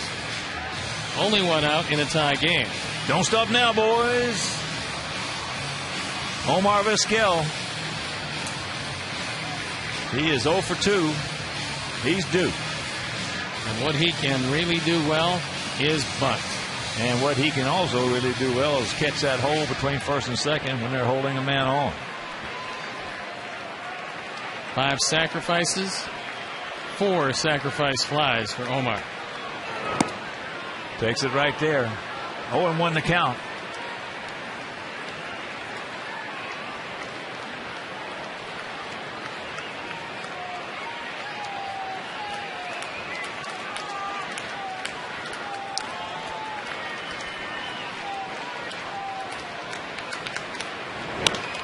Pops him up. That will not get the job done. 2 down, a big out, and that'll bring up Alex.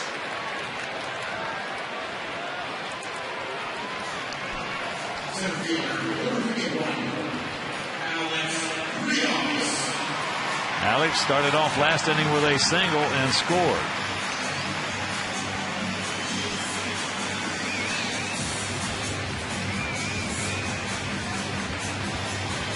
All right, big man.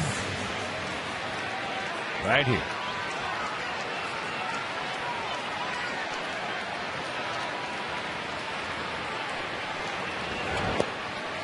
Nice.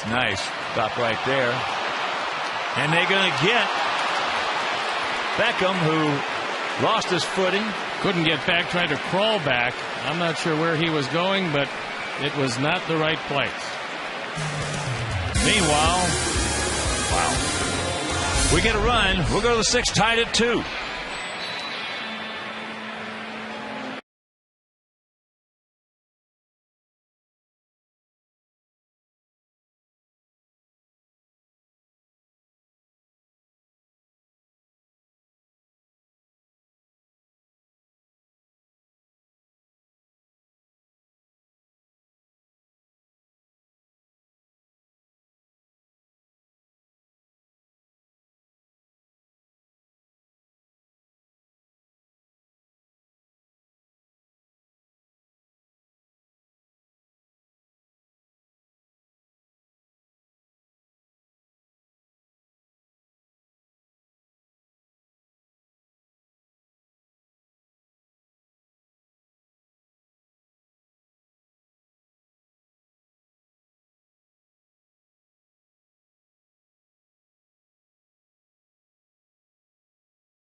and for whatever reason, he took a huge secondary lead.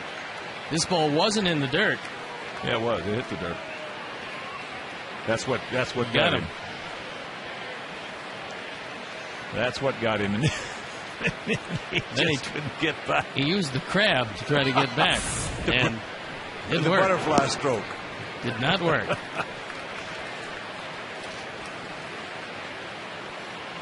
0-1 to count to Corey Patterson, making his first plate appearance. Got plenty of time, and that is out number one.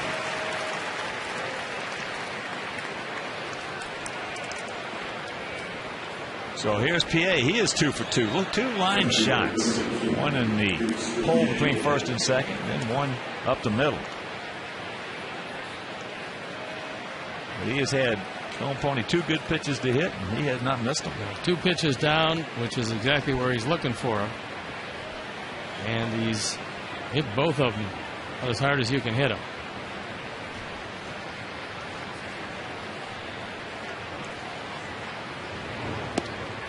Big curveball strike.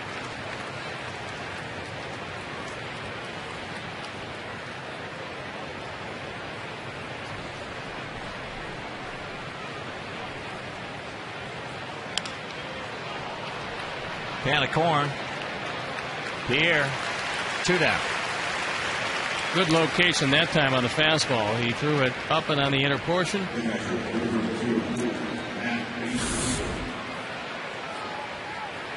This is exactly where you want to stay on PA. Doesn't get much into it. And for the first time tonight, he's retired. And here's Matt Wieters. Twice he has gone out to parlay. Once into a 3-6-3 double play. The other time into a 3-6 4-sound. Takes ball 1. Once again, a reminder, make your plans to be with us tomorrow night. Game 2, Mark Burley against Brian Mattis. Can't make it. That game will be over WCIU. Then on Thursday night, Edwin Jackson against Jake Arrieta. And that game right back here on Comcast Sportsnet.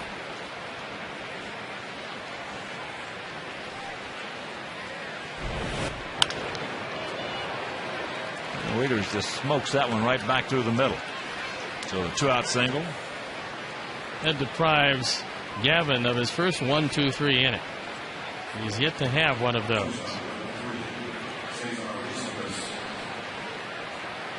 And Minnesota getting ready to do some damage. They have runners at the corners, nobody out.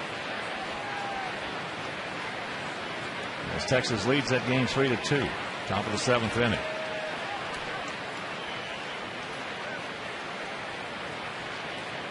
Here's Turris, takes ball 1.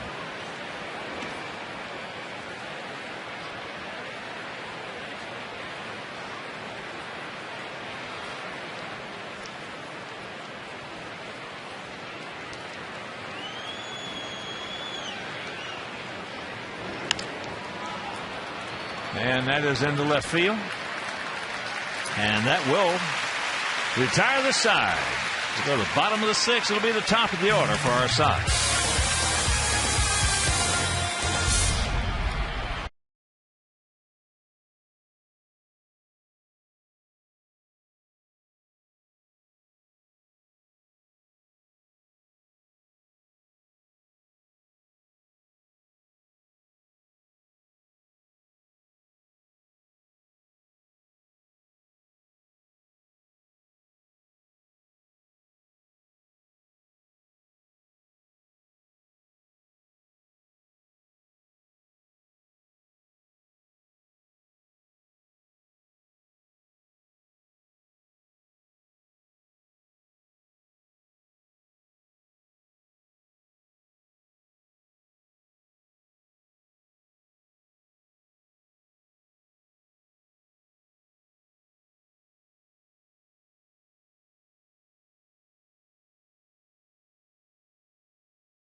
You still have time to vote. Final results will be on the U.S. Cellular White Sox postgame show. Boy, if I could only use a computer. The only guy I'm beating is Ozzie. Louis Aparicio at 37. But right here, a 2-2 tie, bottom of the 6th inning.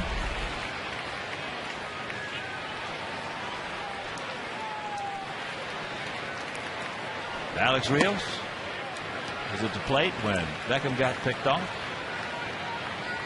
Alex 1 for 2, a single and a run scored. Minnesota's tied up that game. And they have men on second, third, still nobody out.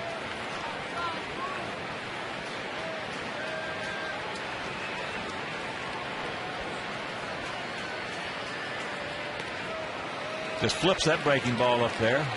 Third time through the order, and Guthrie has not had a particularly good curveball tonight. So going through the middle of the order, this should be a tough inning for him.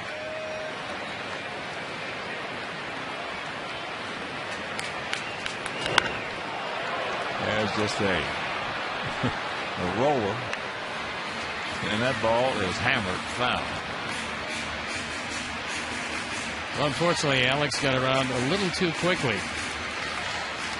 The ball that just came up there sitting on the tee. And that's popped up playable. Wigington stays with it, makes the catch for out number 1.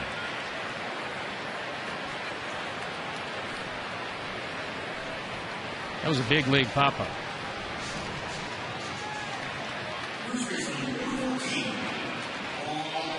So here's Paulie. Paulie just missed hitting one out of here in the 2nd. And then he singles in the 4th.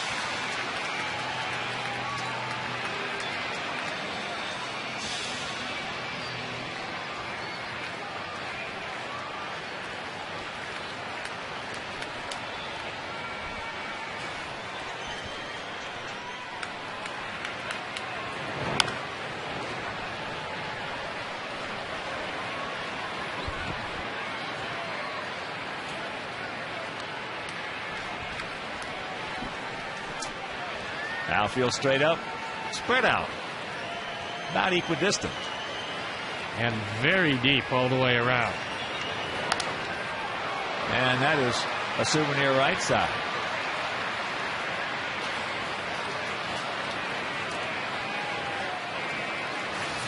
A little early to go into a no doubles defense, but Markakis in right field is as far back as you can find him normally without being on the warning track. And PA very deep in center. That is well out there.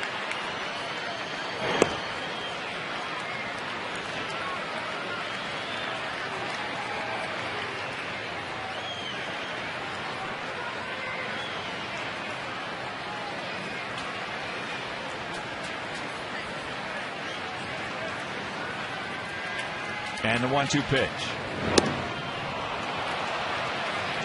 That was a good cut fastball.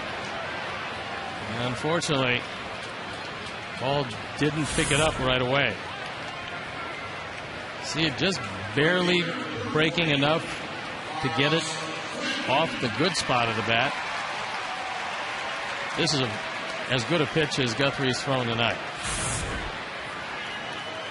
So here's Carlos. He has doubled and then hit into a 6-4-3 double play. That was the 3rd double play of the evening. Baltimore. High in the left field. And this didn't take long. We'll go to the 7th, still tied at 2.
Seahawks. That's 242-957 to join Blackhawks Mobile and be entered to win a VIP Training Camp Festival experience on September 18th. That's count to 242-957 for 2 free tickets, VIP seating during the Blackhawks scrimmages, and a player meet and greet.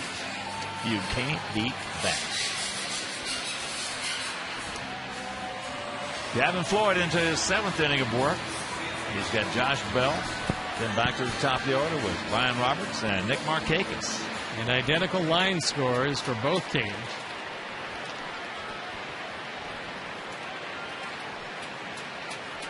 Bell has had a tough night.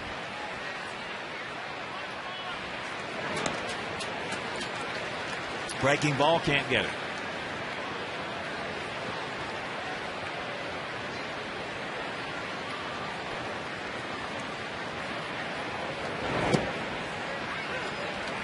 And the count 0-2.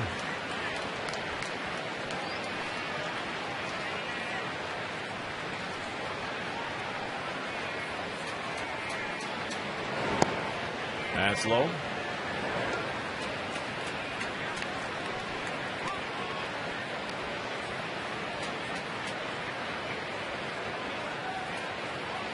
At the century mark for Gavin Floyd. He gone. The old backdoor trick. He got the hat trick.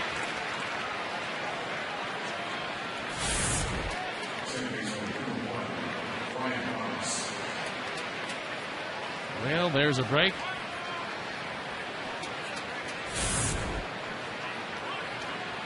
And here's Roberts. He's 0 for 2 with a walk. Omar to cut of the grass at third.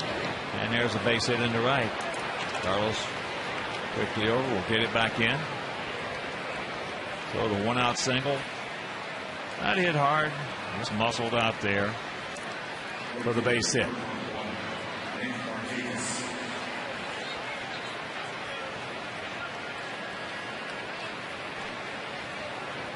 But here is a tough out. He's 1 for 3. Last time up, just missed hitting one out of here. I think you got to play a little deeper from Markakis. Try to take the alleys away. And this a tie game late.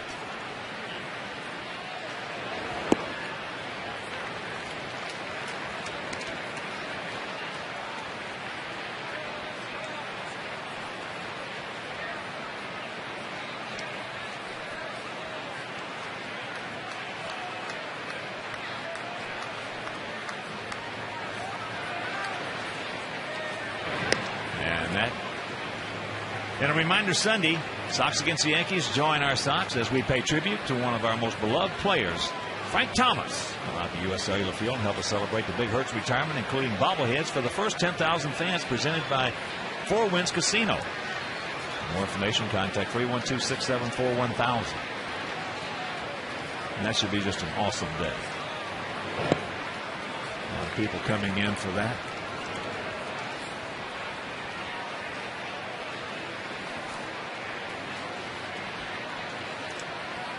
Looking forward to celebrating the greatest hitter in White Sox franchise history. And you would certainly believe a first ballot Hall of Famer. I don't think there's any question about that. I think that's just a done deal.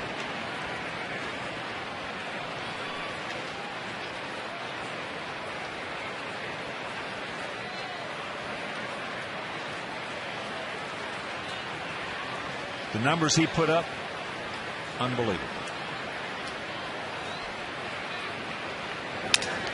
Broken bat. Omar, nice. Can't quite get him, but great effort right there by Beckham on a terrific stretch by Vizquel to pick it up. Well, earlier in the game, Markakis had a base hit in almost the same spot. Only this time, Omar got to it. They get the force out and just miss, turning the double play.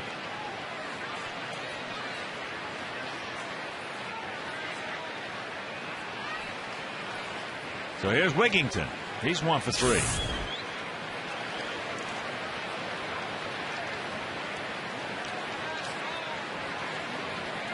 Well, we talked about it on Sunday. Only 4 guys have ever Had a 300 career average, over 500 home runs, scored over 1,000 runs, walked 1,500 times, and on and on. Only 4 guys.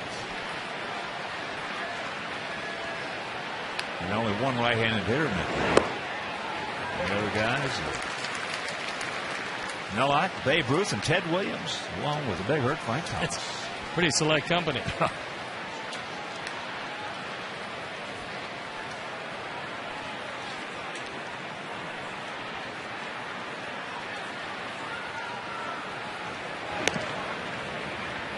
Markakis 5 for 7 in stolen bases.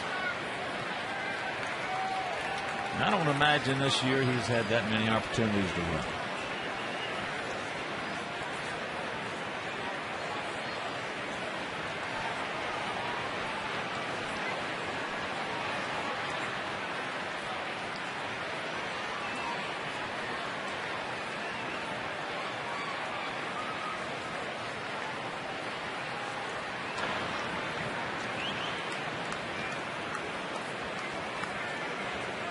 Not a whole lot of managers will run on 0-1 because it's so easy to throw a pitch out.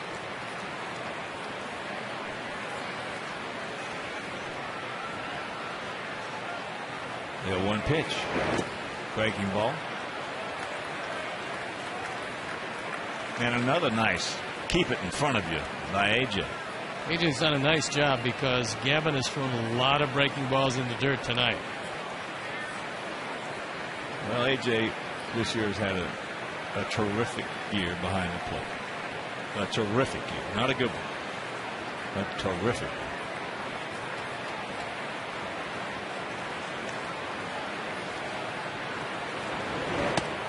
As has Ramon Castro. That has been a terrific duo for our ball club.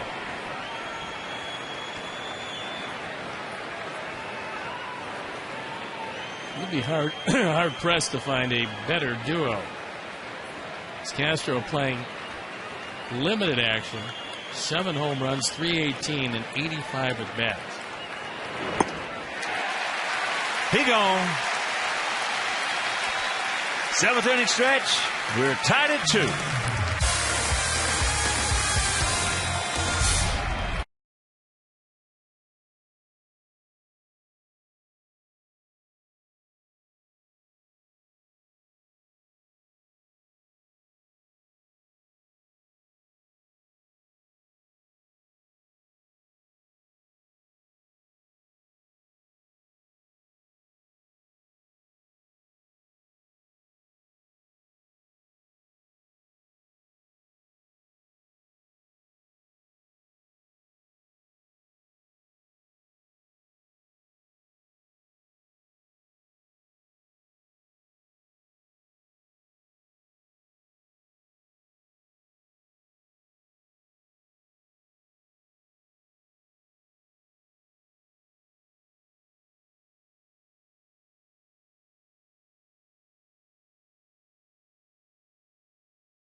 Bottom of the 7th, tied at 2. AJ will lead it off.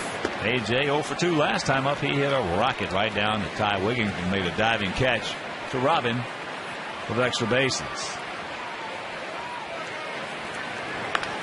Off the end of the bat, up the middle, into center field for the base hit. So the leadoff man aboard Good way to start. And a reminder, you can watch Comcast Sportsnet White Sox game replays on demand with Xfinity TV from Comcast. So don't miss the action. Call 1-800-XFINITY today.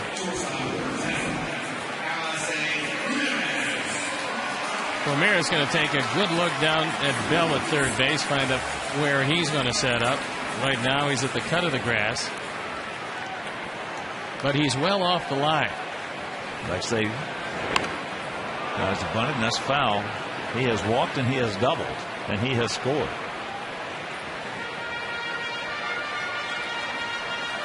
Twins have tied up that game at 3, but as I mentioned, they had men at second, third, nobody out, and they could not score that go-ahead run.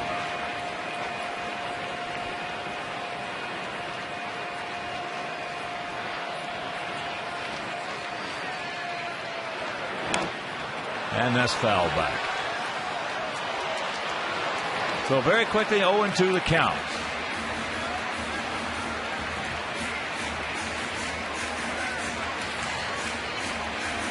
When we were in that run that we had where we were 30 of 36, everything was going well, which you have to have that kind of run in the major leagues.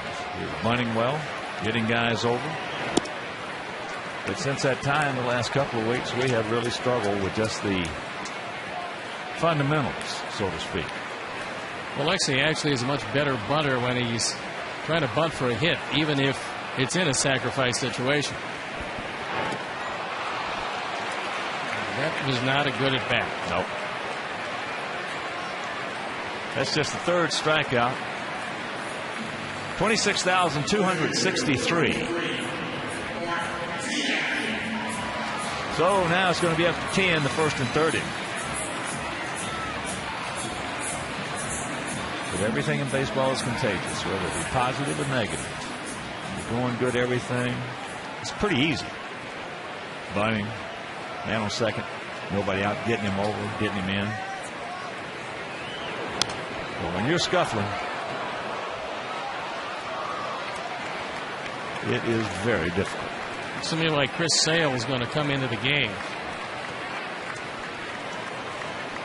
Gavin threw a good solid 7. But with the 3 left-handers, Scott, Patterson, and PA, Sale is throwing in the path. And there's into the corner. Yes. Mark going to make the turn. Now they're going to hold A.J. at third base as the relay was bobbled a little bit. The Ducks on the punt, 1 out. Big double for Mark Tien.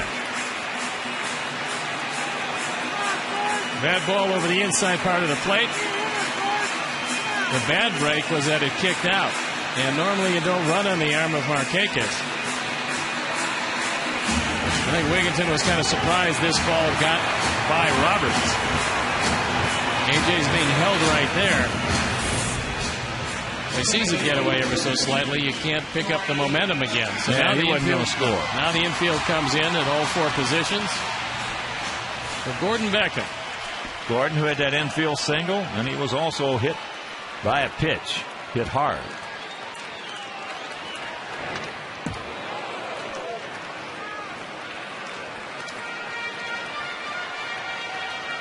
Right man, right spot, right time, right here. 15. And it's going to be against Guthrie as nobody is throwing in the pen.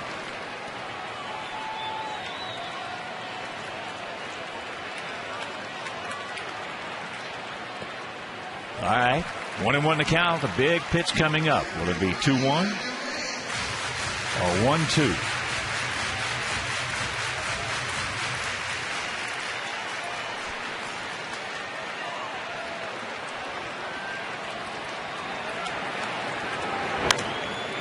He got a good pitch to hit and was tardy. So a ball and 2 strike advantage now goes to Guthrie.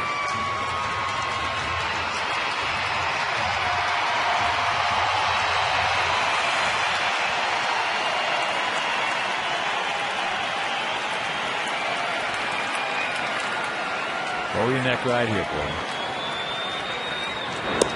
Good. Good check. Nice check. 2-2.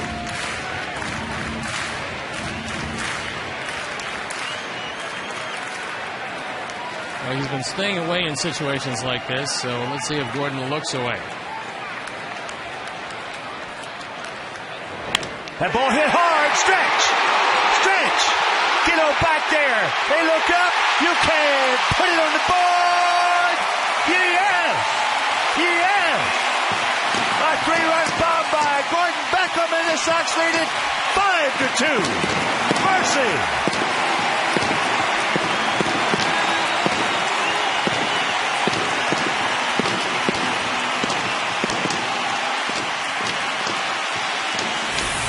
Fourth home run replay, and this ball is out away from Beckham. It's up in the zone. Guthrie has now thrown 20 home runs. And Gordon puts a little daylight between the Sox and the Orioles. Don't stop now, boys. Here's one.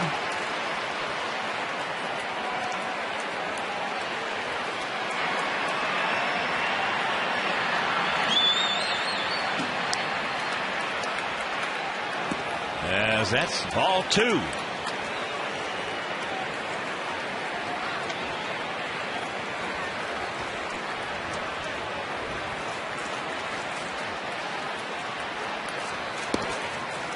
Boy, he just will not swing a 2-0-3-1 pitch. Very, very seldom now. Gordon now 8 homers, 45 knocked down. He just a little short, quick flick of the bat at that one. 2-2 the count. Of course, with that home run by Beckham, the Alex Nellis family will donate $100 to White Sox charities for every Sox homer hit throughout the course of the season. That is number 144, so $14,400 donated by Alex Nellis in loving memory of Ursula. And there's a base hit. Get by him. Good enough for the double. Don't stop now, boys. Corey Patterson went to a knee. I think he thought about flipping it to PA, but couldn't quite get it there. That breaking ball down and out over the plate. His tourist can't get to it. And Patterson can't get the throw back in, so Juan winds up at second base. As Rick Kranitz comes out, gives his bullpen, Matt Albers, a chance to get loose. And top of the 8th down in Texas, Rangers leading 4-3. It's been a tough inning for Guthrie here in the 7th.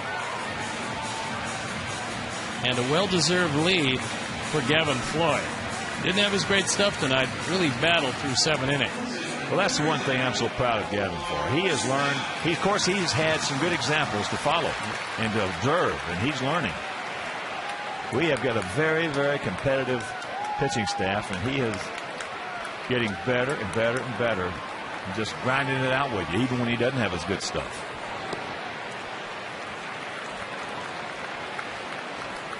Want to know the count to Omar. Omar's 0 for 3.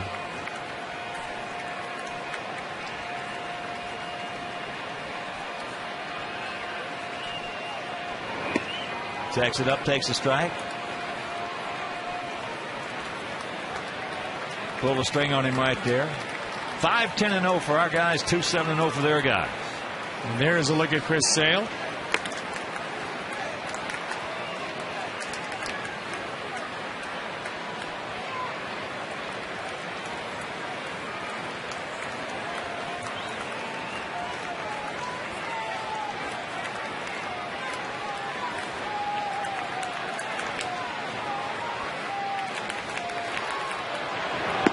Jacks it up. He did not go. Field and Colbert.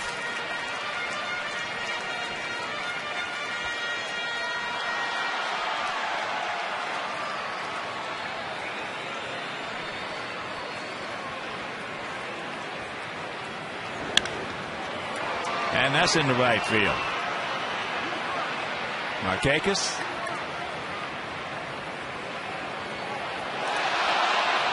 And Guthrie right where he is supposed to be.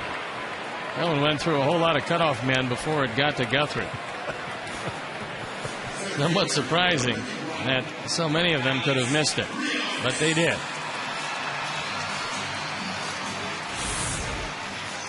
Medium depth fly ball. Juan's not going anywhere.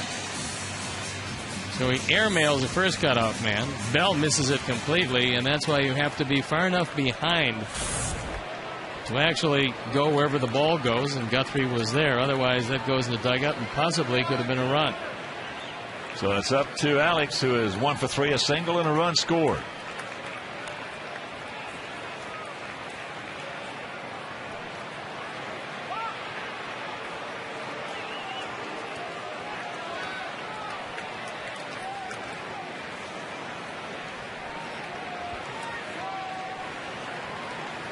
Pick him up, big man.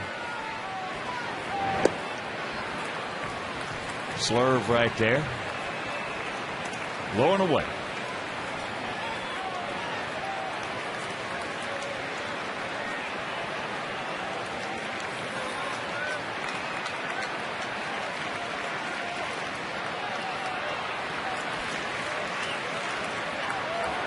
Watch out. That's in the middle of the 5-1 right there.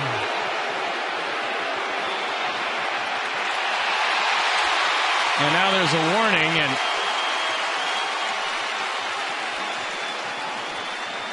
that's the second of the Sox hitters hit. That's going to be it for Guthrie. Warning already issued by Rayburn.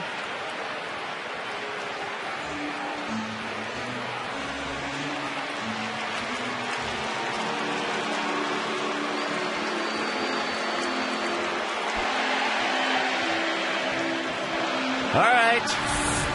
Guthrie departs, and we'll be back.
White Sox behind the scenes.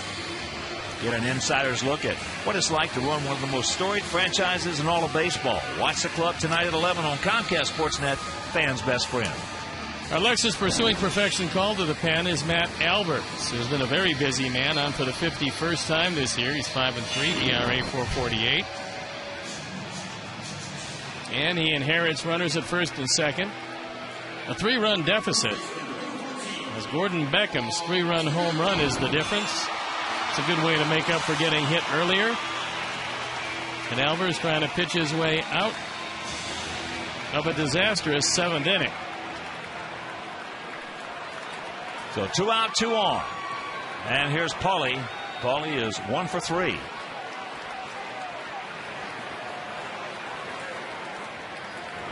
Breaking ball hangs inside.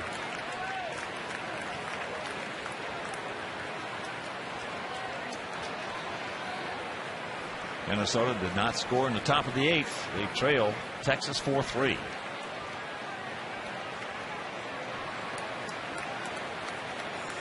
There goes one. 10 runners, everybody. That would have been a couple of stolen bases right there. No chance for Weeder. Now let's take another look at this. Watch this short, quick swing by Gordon Beckham. One of the shortest, quickest he's had in a while. Well, when he's, watch that bat. Stays right there. Those hands never get to his shoulder.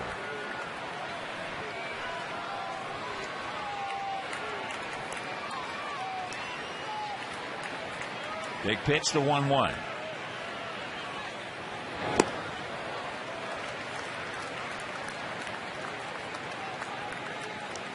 Now advantage goes to Paulie.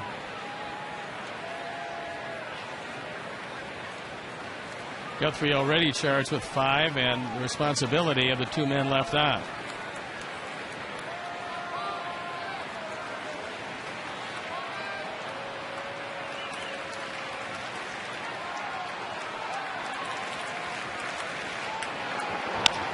That's back up the middle and into center field. So here comes one. Alex will make the turn. He'll move into third. And it's a 6-2 Sox lead. RBI number 87 for Paulie. Don't stop now, boys.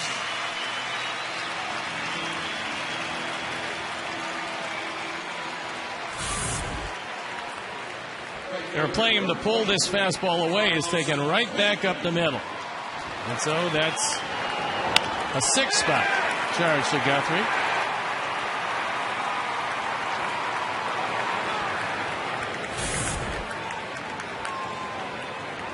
And here's Carlos. Carlos is 1 for 3. Had a double back in the second inning.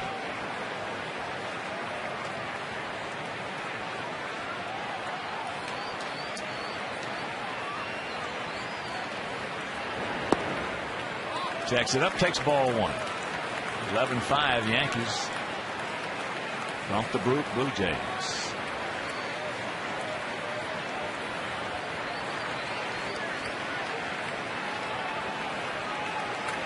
6-11-0 for us, 2-7-0 for them.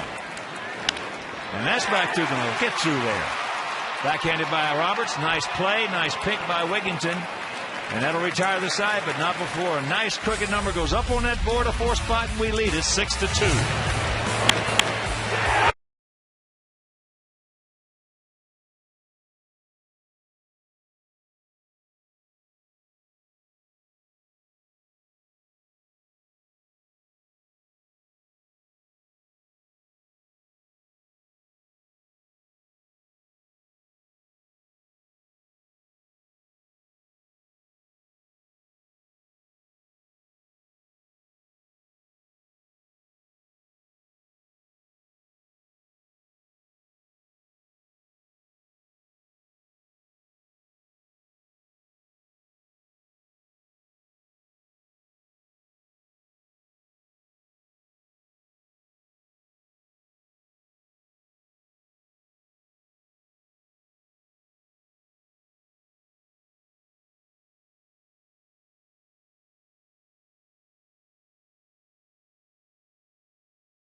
Four-run lead. Andrew Jones checks into the game in right field. Chris Sale comes on for the 7th time. ERA of 142. The 0-1 record. You see left-handers and right-handers both don't do much against them, but the opponent's hitting just 105. A chance to talk to him before the game, how fortunate he feels he is to sign as quickly as he did, then make a couple of quick stops at A and AAA before getting his opportunity in the major leagues, and not only that, but contributing in a pennant race, something that he couldn't have dreamt of when the draft started. So here's Luke Scott. He is 1 for 3, a home run, a high, long home run.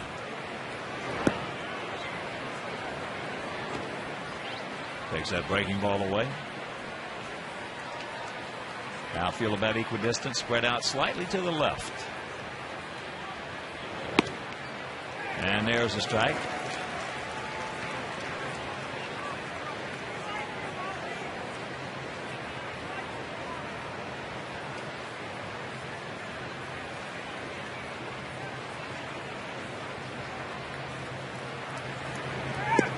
No chance. And count 1-2. Well, Chris said in relief role, he doesn't throw the straight change, which he said has been advantageous because he's had a big chance to make that slider much more effective than it was before. We've seen some terrific sliders. He did not go. So 2-2. Ask Joe Mauer. Well, that's the one that probably was the best one he's thrown all year, because he made one of the great hitters in baseball look terrible. He took 2 and swung at the 3rd. He might as well have taken that. And there he got that one up out over the plate a little bit. Fouled back by Scott. And a reminder, every Friday White Sox home game is United Flyaway Friday. Each Friday home game, one lucky fan will have a chance to win 2 free round-trip tickets to anywhere in the continental U.S. that United Airlines flies. United proud to fly the Chicago White Sox. From Saipo.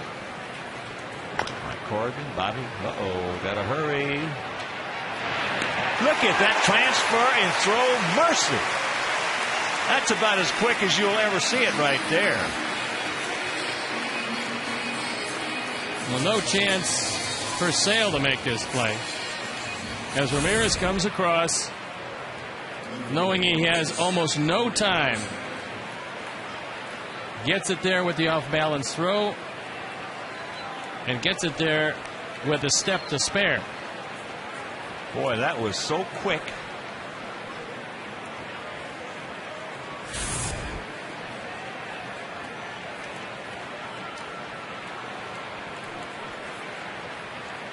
So here's Corey Patterson. He's been to the plate one time. Bounce back to Gavin as that pitch is taken. Look at this in real time.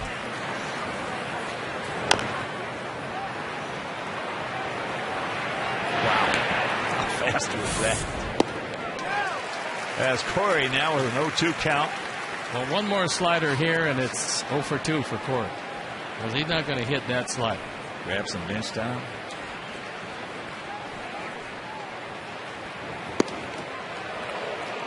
Tried to heat him up at 98, and all he needed was one more slider. AJ thought they had it right there. He gone.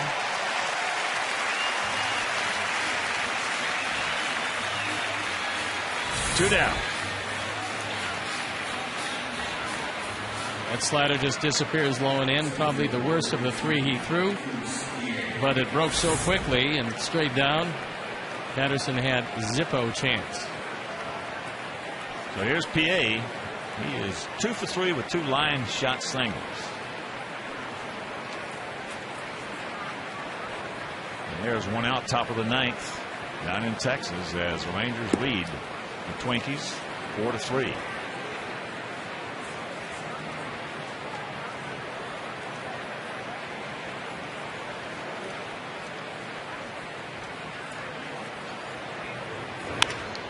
And that ball hit hard into left field. Juan's not going to get that one. One hop into the seats. So Felix Pie swinging that bat. He thinks it's a home run. but it's not.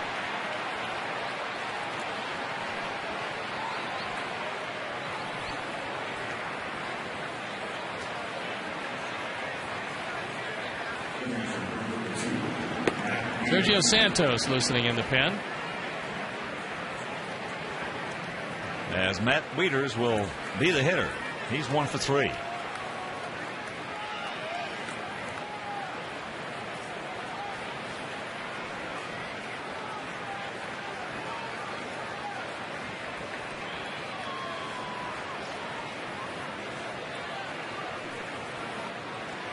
Takes that fastball up high.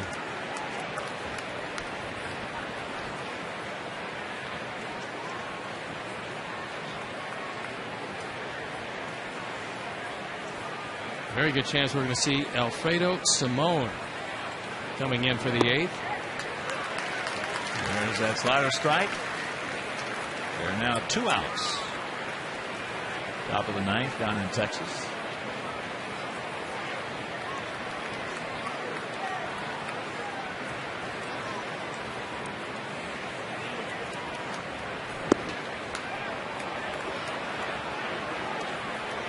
Big Jim Thome coming to the plate.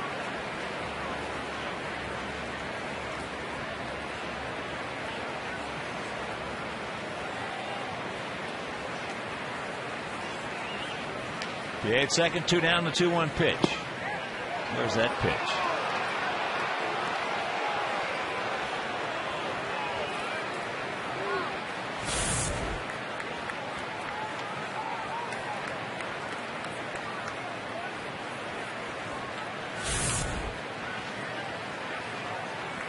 No walks, young man. The 3-1. Pops him up. Andrew, can of corn, and that'll do it. Nothing across. It was a 2-out double, 1 left. We'll go to the bottom of the 8th, leading by 4.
Get the best highlights and behind-the-scenes tales on the season premiere of High School Lights, your guide to high school gridiron, Friday night at 10:30 on Comcast Sportsnet, fans' best friend.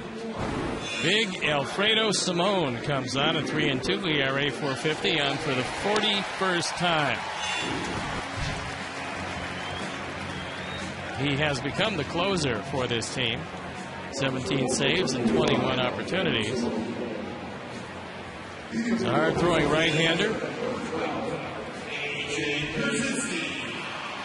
Despite the fact that he has a big fastball, doesn't strike out that many guys.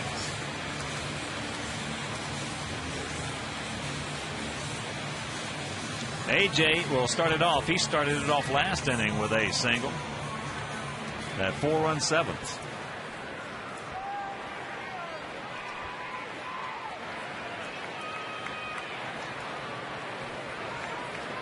Rangers have beaten Minnesota 4-3. There's ground to be gained with 3 more outs.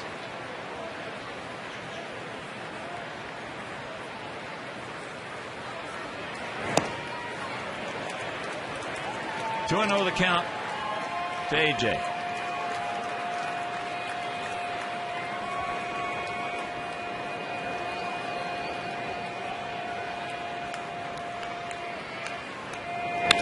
And there's a base hit.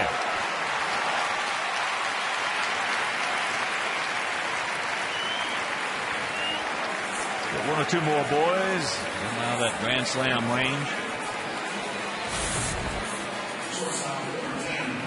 Simon fell behind. AJ looking for a fastball all the way. Got one. Low and out over the plate. His second hit of the night.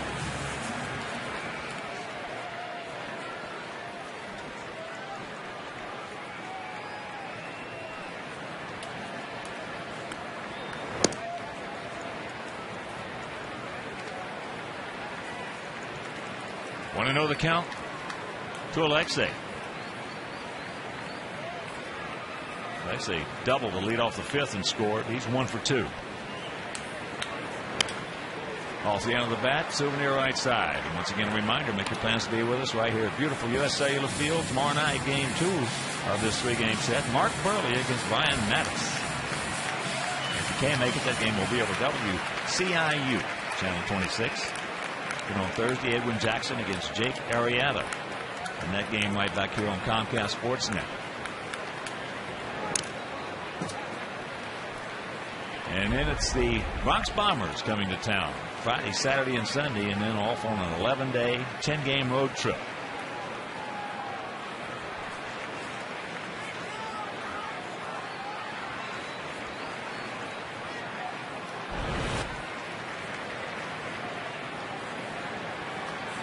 Short lead by AJ. And that's out number 1. Hanging slider stays up in the zone, and unfortunately, Alexei just swings through it. Took just enough off of it to have him out in front.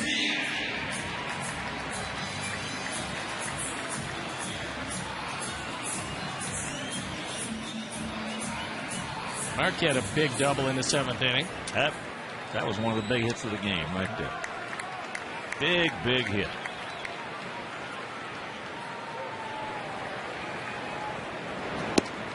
As he takes strike 1, Tampa Bay leading the Angels 3-0, top of the 2nd.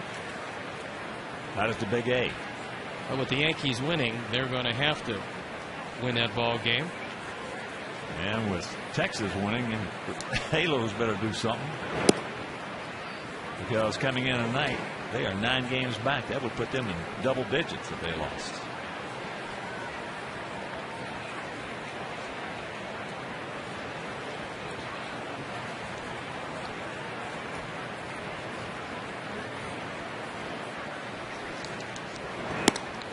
Way outside. And a reminder, you can visit the official online shop of the White Sox. You can browse the largest selection of official gear, including the latest apparel, nostalgic memorabilia, and authentic classics for the whole family. So get your gear from the official source. Shop at WhiteSox.com.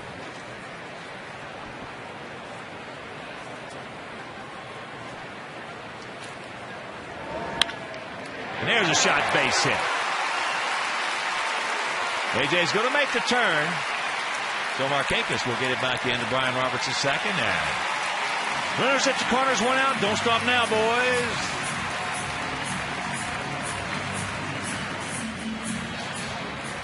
Last inning, the Xfinity high-defining moment came off the bat of Gordon Beckham. Got a fastball up and out over the plate. And took it out to center field. That provided a 3-run lead. Sox had added 1. But that's been the defining moment of the game so far. Gordon 2 for 2 in this game. A fan made that catch out there telling Felix Pied. Now that's the way you catch the baseball. That's up high.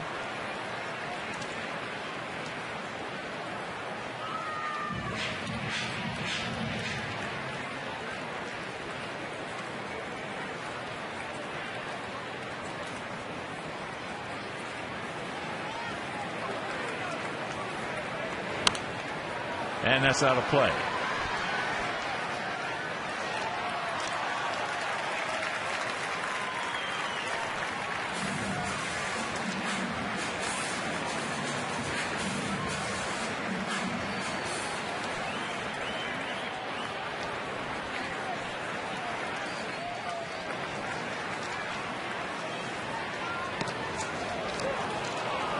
And it comes back to catch the inside corner. Says Rayburn. Gordon's had some problems with that 250 mark. Now he finds himself at 255 with his perfect night tonight.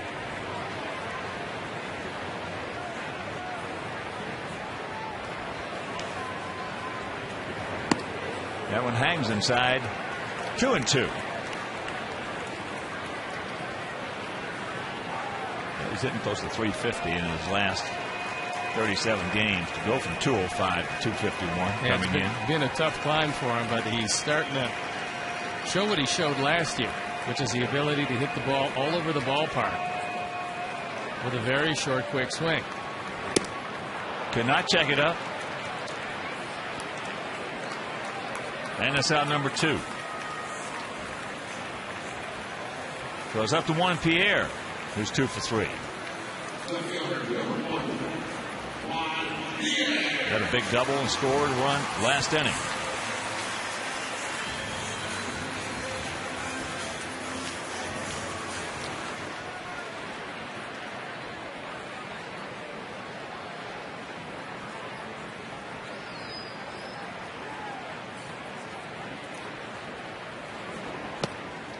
Takes ball 1.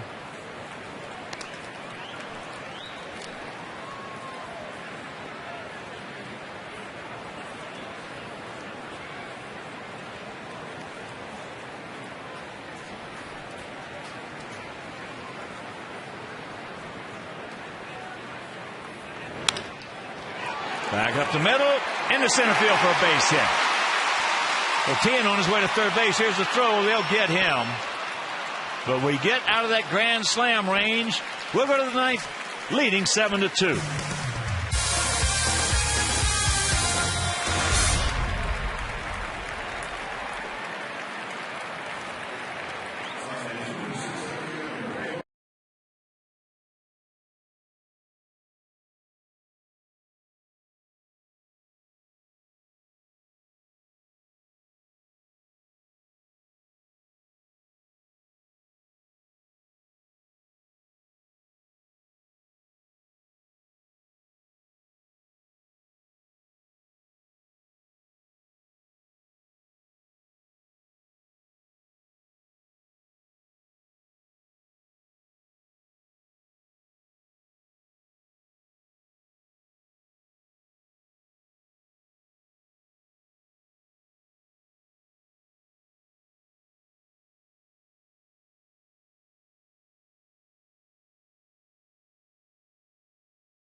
Let's go live to Ozzy's post-game remarks. You won't miss that. So don't miss us. Saturday White Sox post-game live immediately following the game on Comcast Sportsnet, fans' best friend. So after a good inning by Chris Sale, on comes Sergio Santos.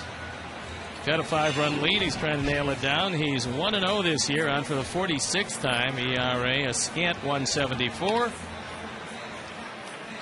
Left-handers much worse than right-handers, a testament to that very good straight change he has. So was Floyd for 7. Gave up a couple of runs on 7 hits, walked 2, fanned 6. Chris Sale for an inning, struck out 1, gave up a hit. And now Sergio Santos.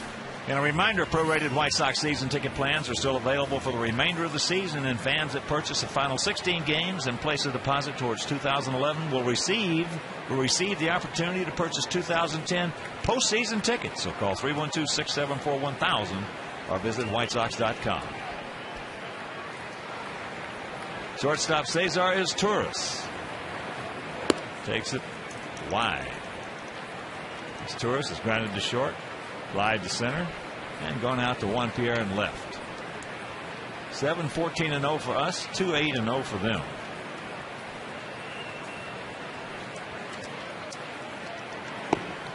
There's a strike. 1-1 to count.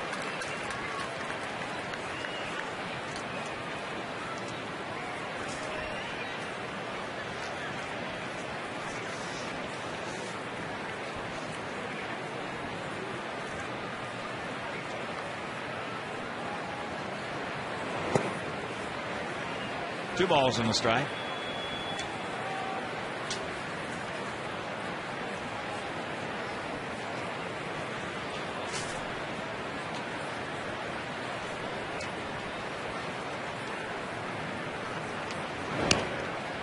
No walks, Sergio.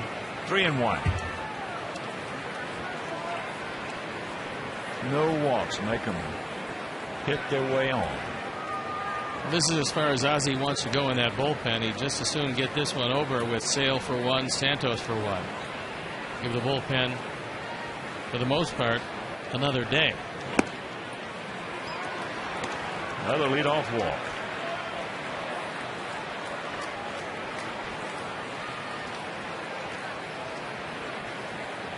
So here's the third baseman, Josh Bell. 0 for 3 tonight, 3 strikeouts.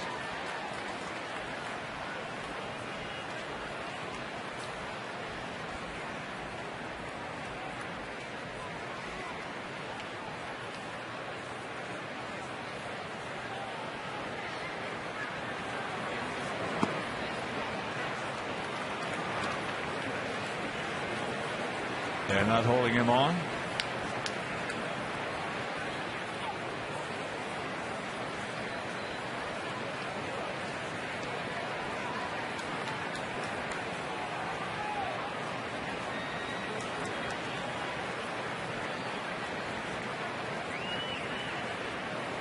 Well, just 23 years old, switch hitter. 1 of 4 in this Oriole lineup. Checks it up and takes 1-1.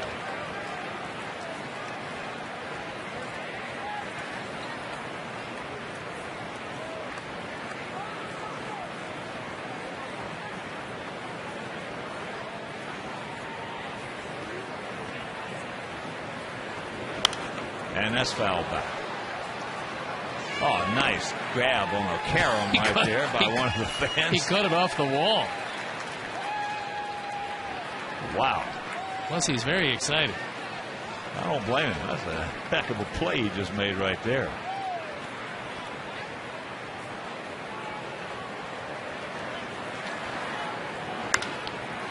And there's a base hit. So they're going to hold this Torres. Leadoff walk will get you in a lot of trouble. Well, for the first time tonight, Bell made some contact, and it wound up in the hole. So runners at the corners and nobody out as we head to the top of the Baltimore Oriole order. Don Cooper now got to get the bullpen up and going.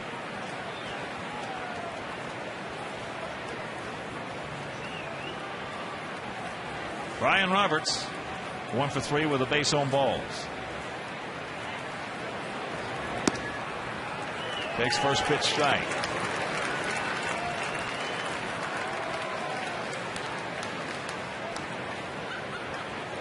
J.J. Putz starting to loosen. There's a base hit. Well, Don Cooper's got to come out now because J.J. just started to throw. He's got to settle down Sergio and spend some time out there to allow J.J. some pitches.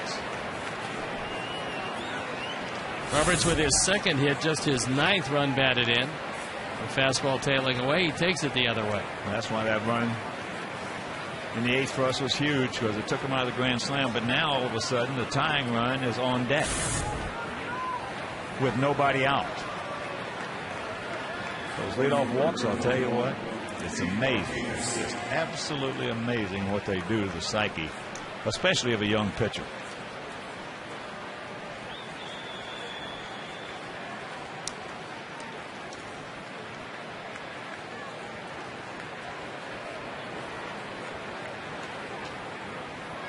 So here's Markakis. One swing of the bat right here. And all of a sudden, it's sphincter time. Yeah, a little too much drama. Ground ball at second base would look real good right about now. There's a strike, and the count evens at 1. Got a changeup over.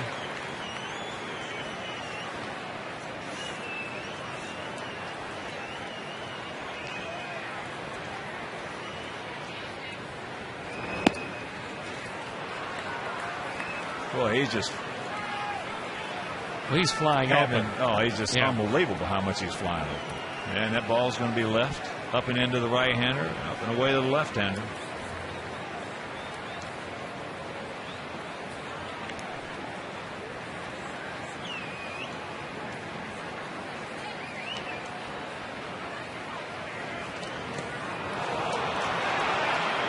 Yeah, it's getting to be a mess right now. 3-1. And that will bring, if he gets on, the tying run to the plate. And a couple of guys between them that have 45 home runs. Wigginton with 20, Scott with 25. And now out of a double play situation, they both come into play. There's a changeup guided into the ground. AJ can't knock this one down, and it'll go as a wild pitch.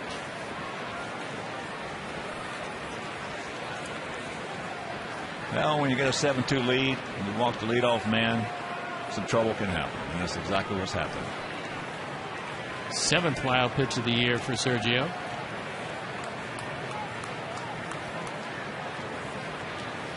Now you're in the mode of trying to trade runs for outs. It's 3-1.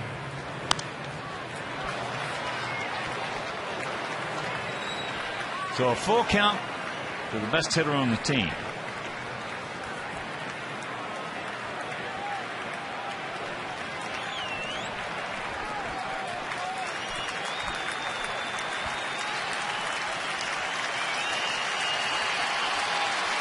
And the payoff pitch.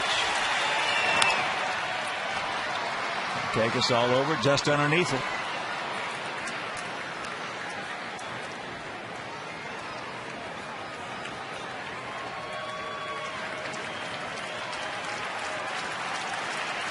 $26,263.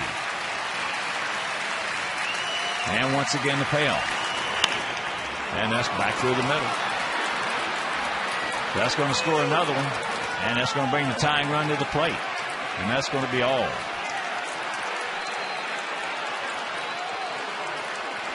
Well, this is what Ozzie wanted to avoid, but it's a move that he absolutely has to make.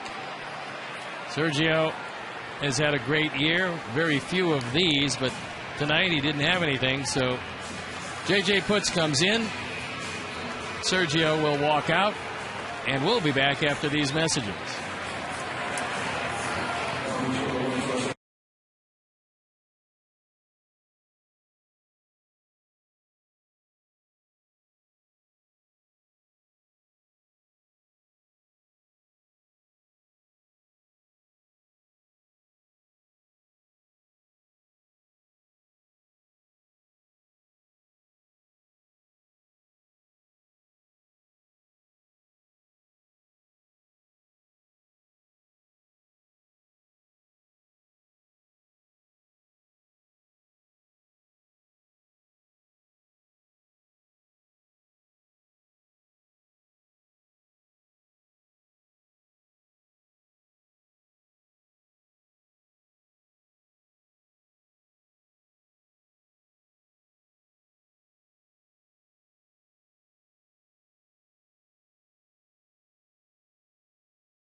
Battle of Birds of Baltimore. Coverage begins at 6:30 with GMC Sports Night. White Sox Orioles Thursday night at 7 on Comcast Sportsnet, fans' best friend. Our Lexus Pursuing Perfection call to the pen is J.J. Putz, who inherits runners at the corners. It's now a 3-run game. On for the 50th time. 6-5 record, ERA still very good at 2.68. He's got to face a couple of guys that can hit the ball out of the ballpark in Wigginton and Scott. Don't throw him first ball fastball for a strike. Wigginton 1 for 4.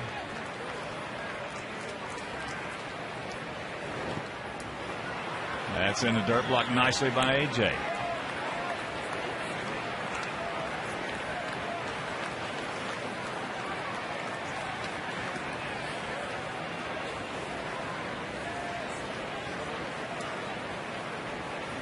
Just tuning in, we have a 7-2 lead coming here to the top 9th inning. Now the tying runs at the plate with nobody out.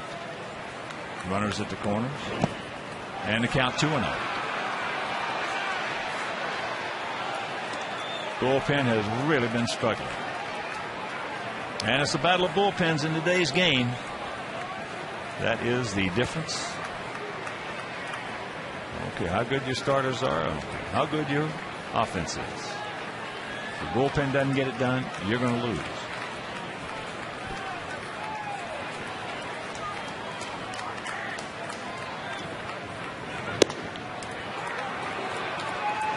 And the count 3-0. And now JJ, I should say, is having trouble. Once again, that leg doesn't appear to be 100%. It's not. It's hurting him. That knee. You can tell. After the second pitch, you could tell. And after the third pitch, it was evident that he's just not 100%. I think he's telling Hermie right now that it's just not working.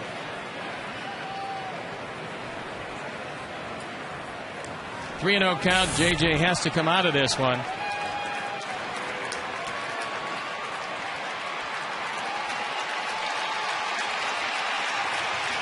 And being the push-off leg, if you've got any knee problems at all and you're as big a man as JJ is, just not going to hold up. So once again, we'll step out as Bobby Jenks comes on to try to nail it down, but he inherits a 3-0 count. We'll be back after these messages.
Alexis pursuing perfection called to the pen is Bobby Jenks, who threw 3 wonderful innings on Sunday.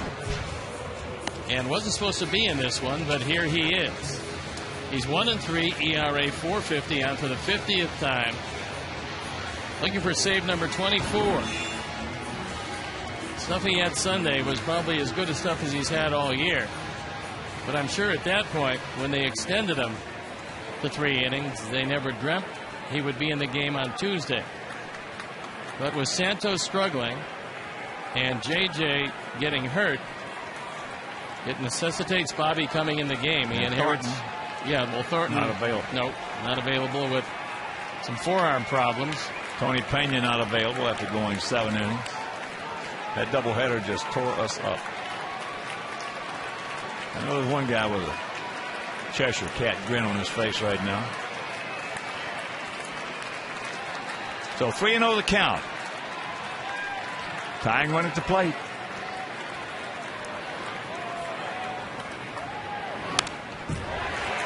And he was happy, which is a good call by Buck Showalter. Well, when you have a man that's hit 20 home runs, and you know there's no margin for error for the reliever coming in, you got to look first ball fastball. He got it and fouled it straight back. He was all over it, just underneath it. He's getting another one here.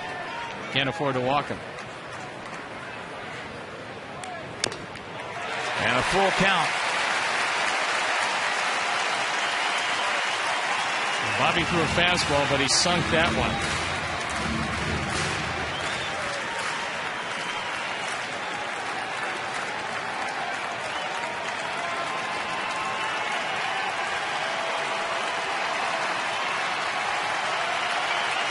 Payoff pitch.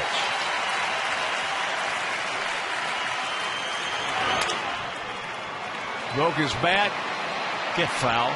It will. Ooh, man, just foul.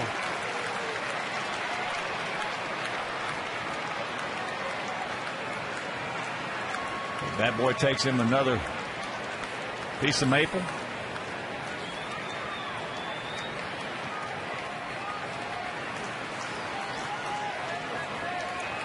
What a dramatic turn of events here in the top of the 9th inning. 7-2 lead.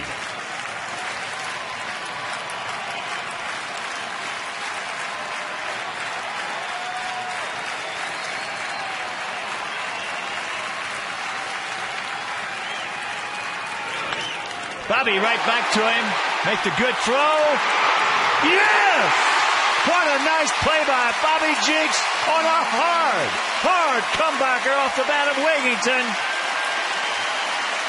Now there's 2 outs.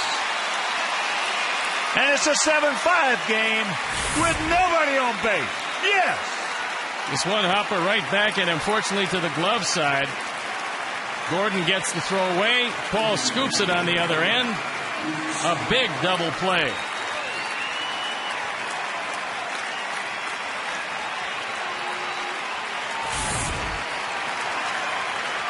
So here is Luke Scott. Mercy. What a play by Bobby.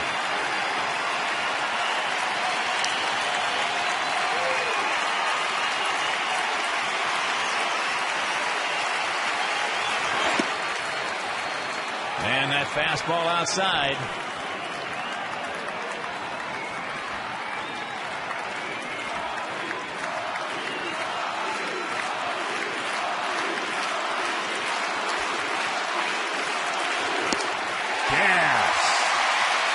And the count 1-1.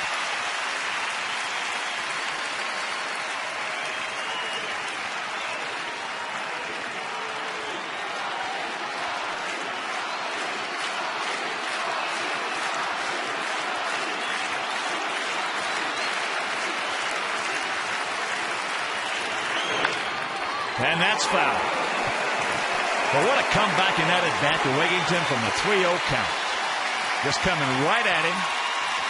Had to take 4 strikes so you didn't walk the bases loaded and bring up the go-ahead run.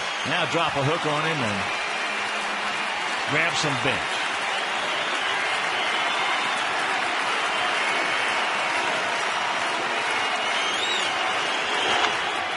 That's foul on the slider.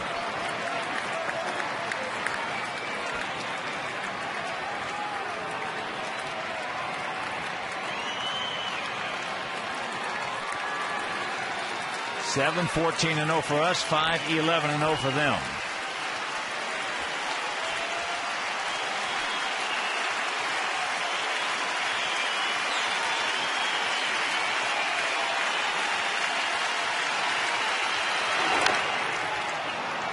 And that's chopped over into the Oriole dugout.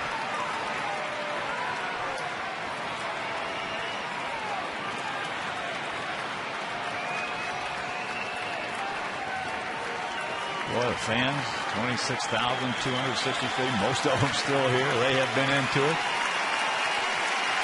as usual. And once again, the 1-2. That change up high.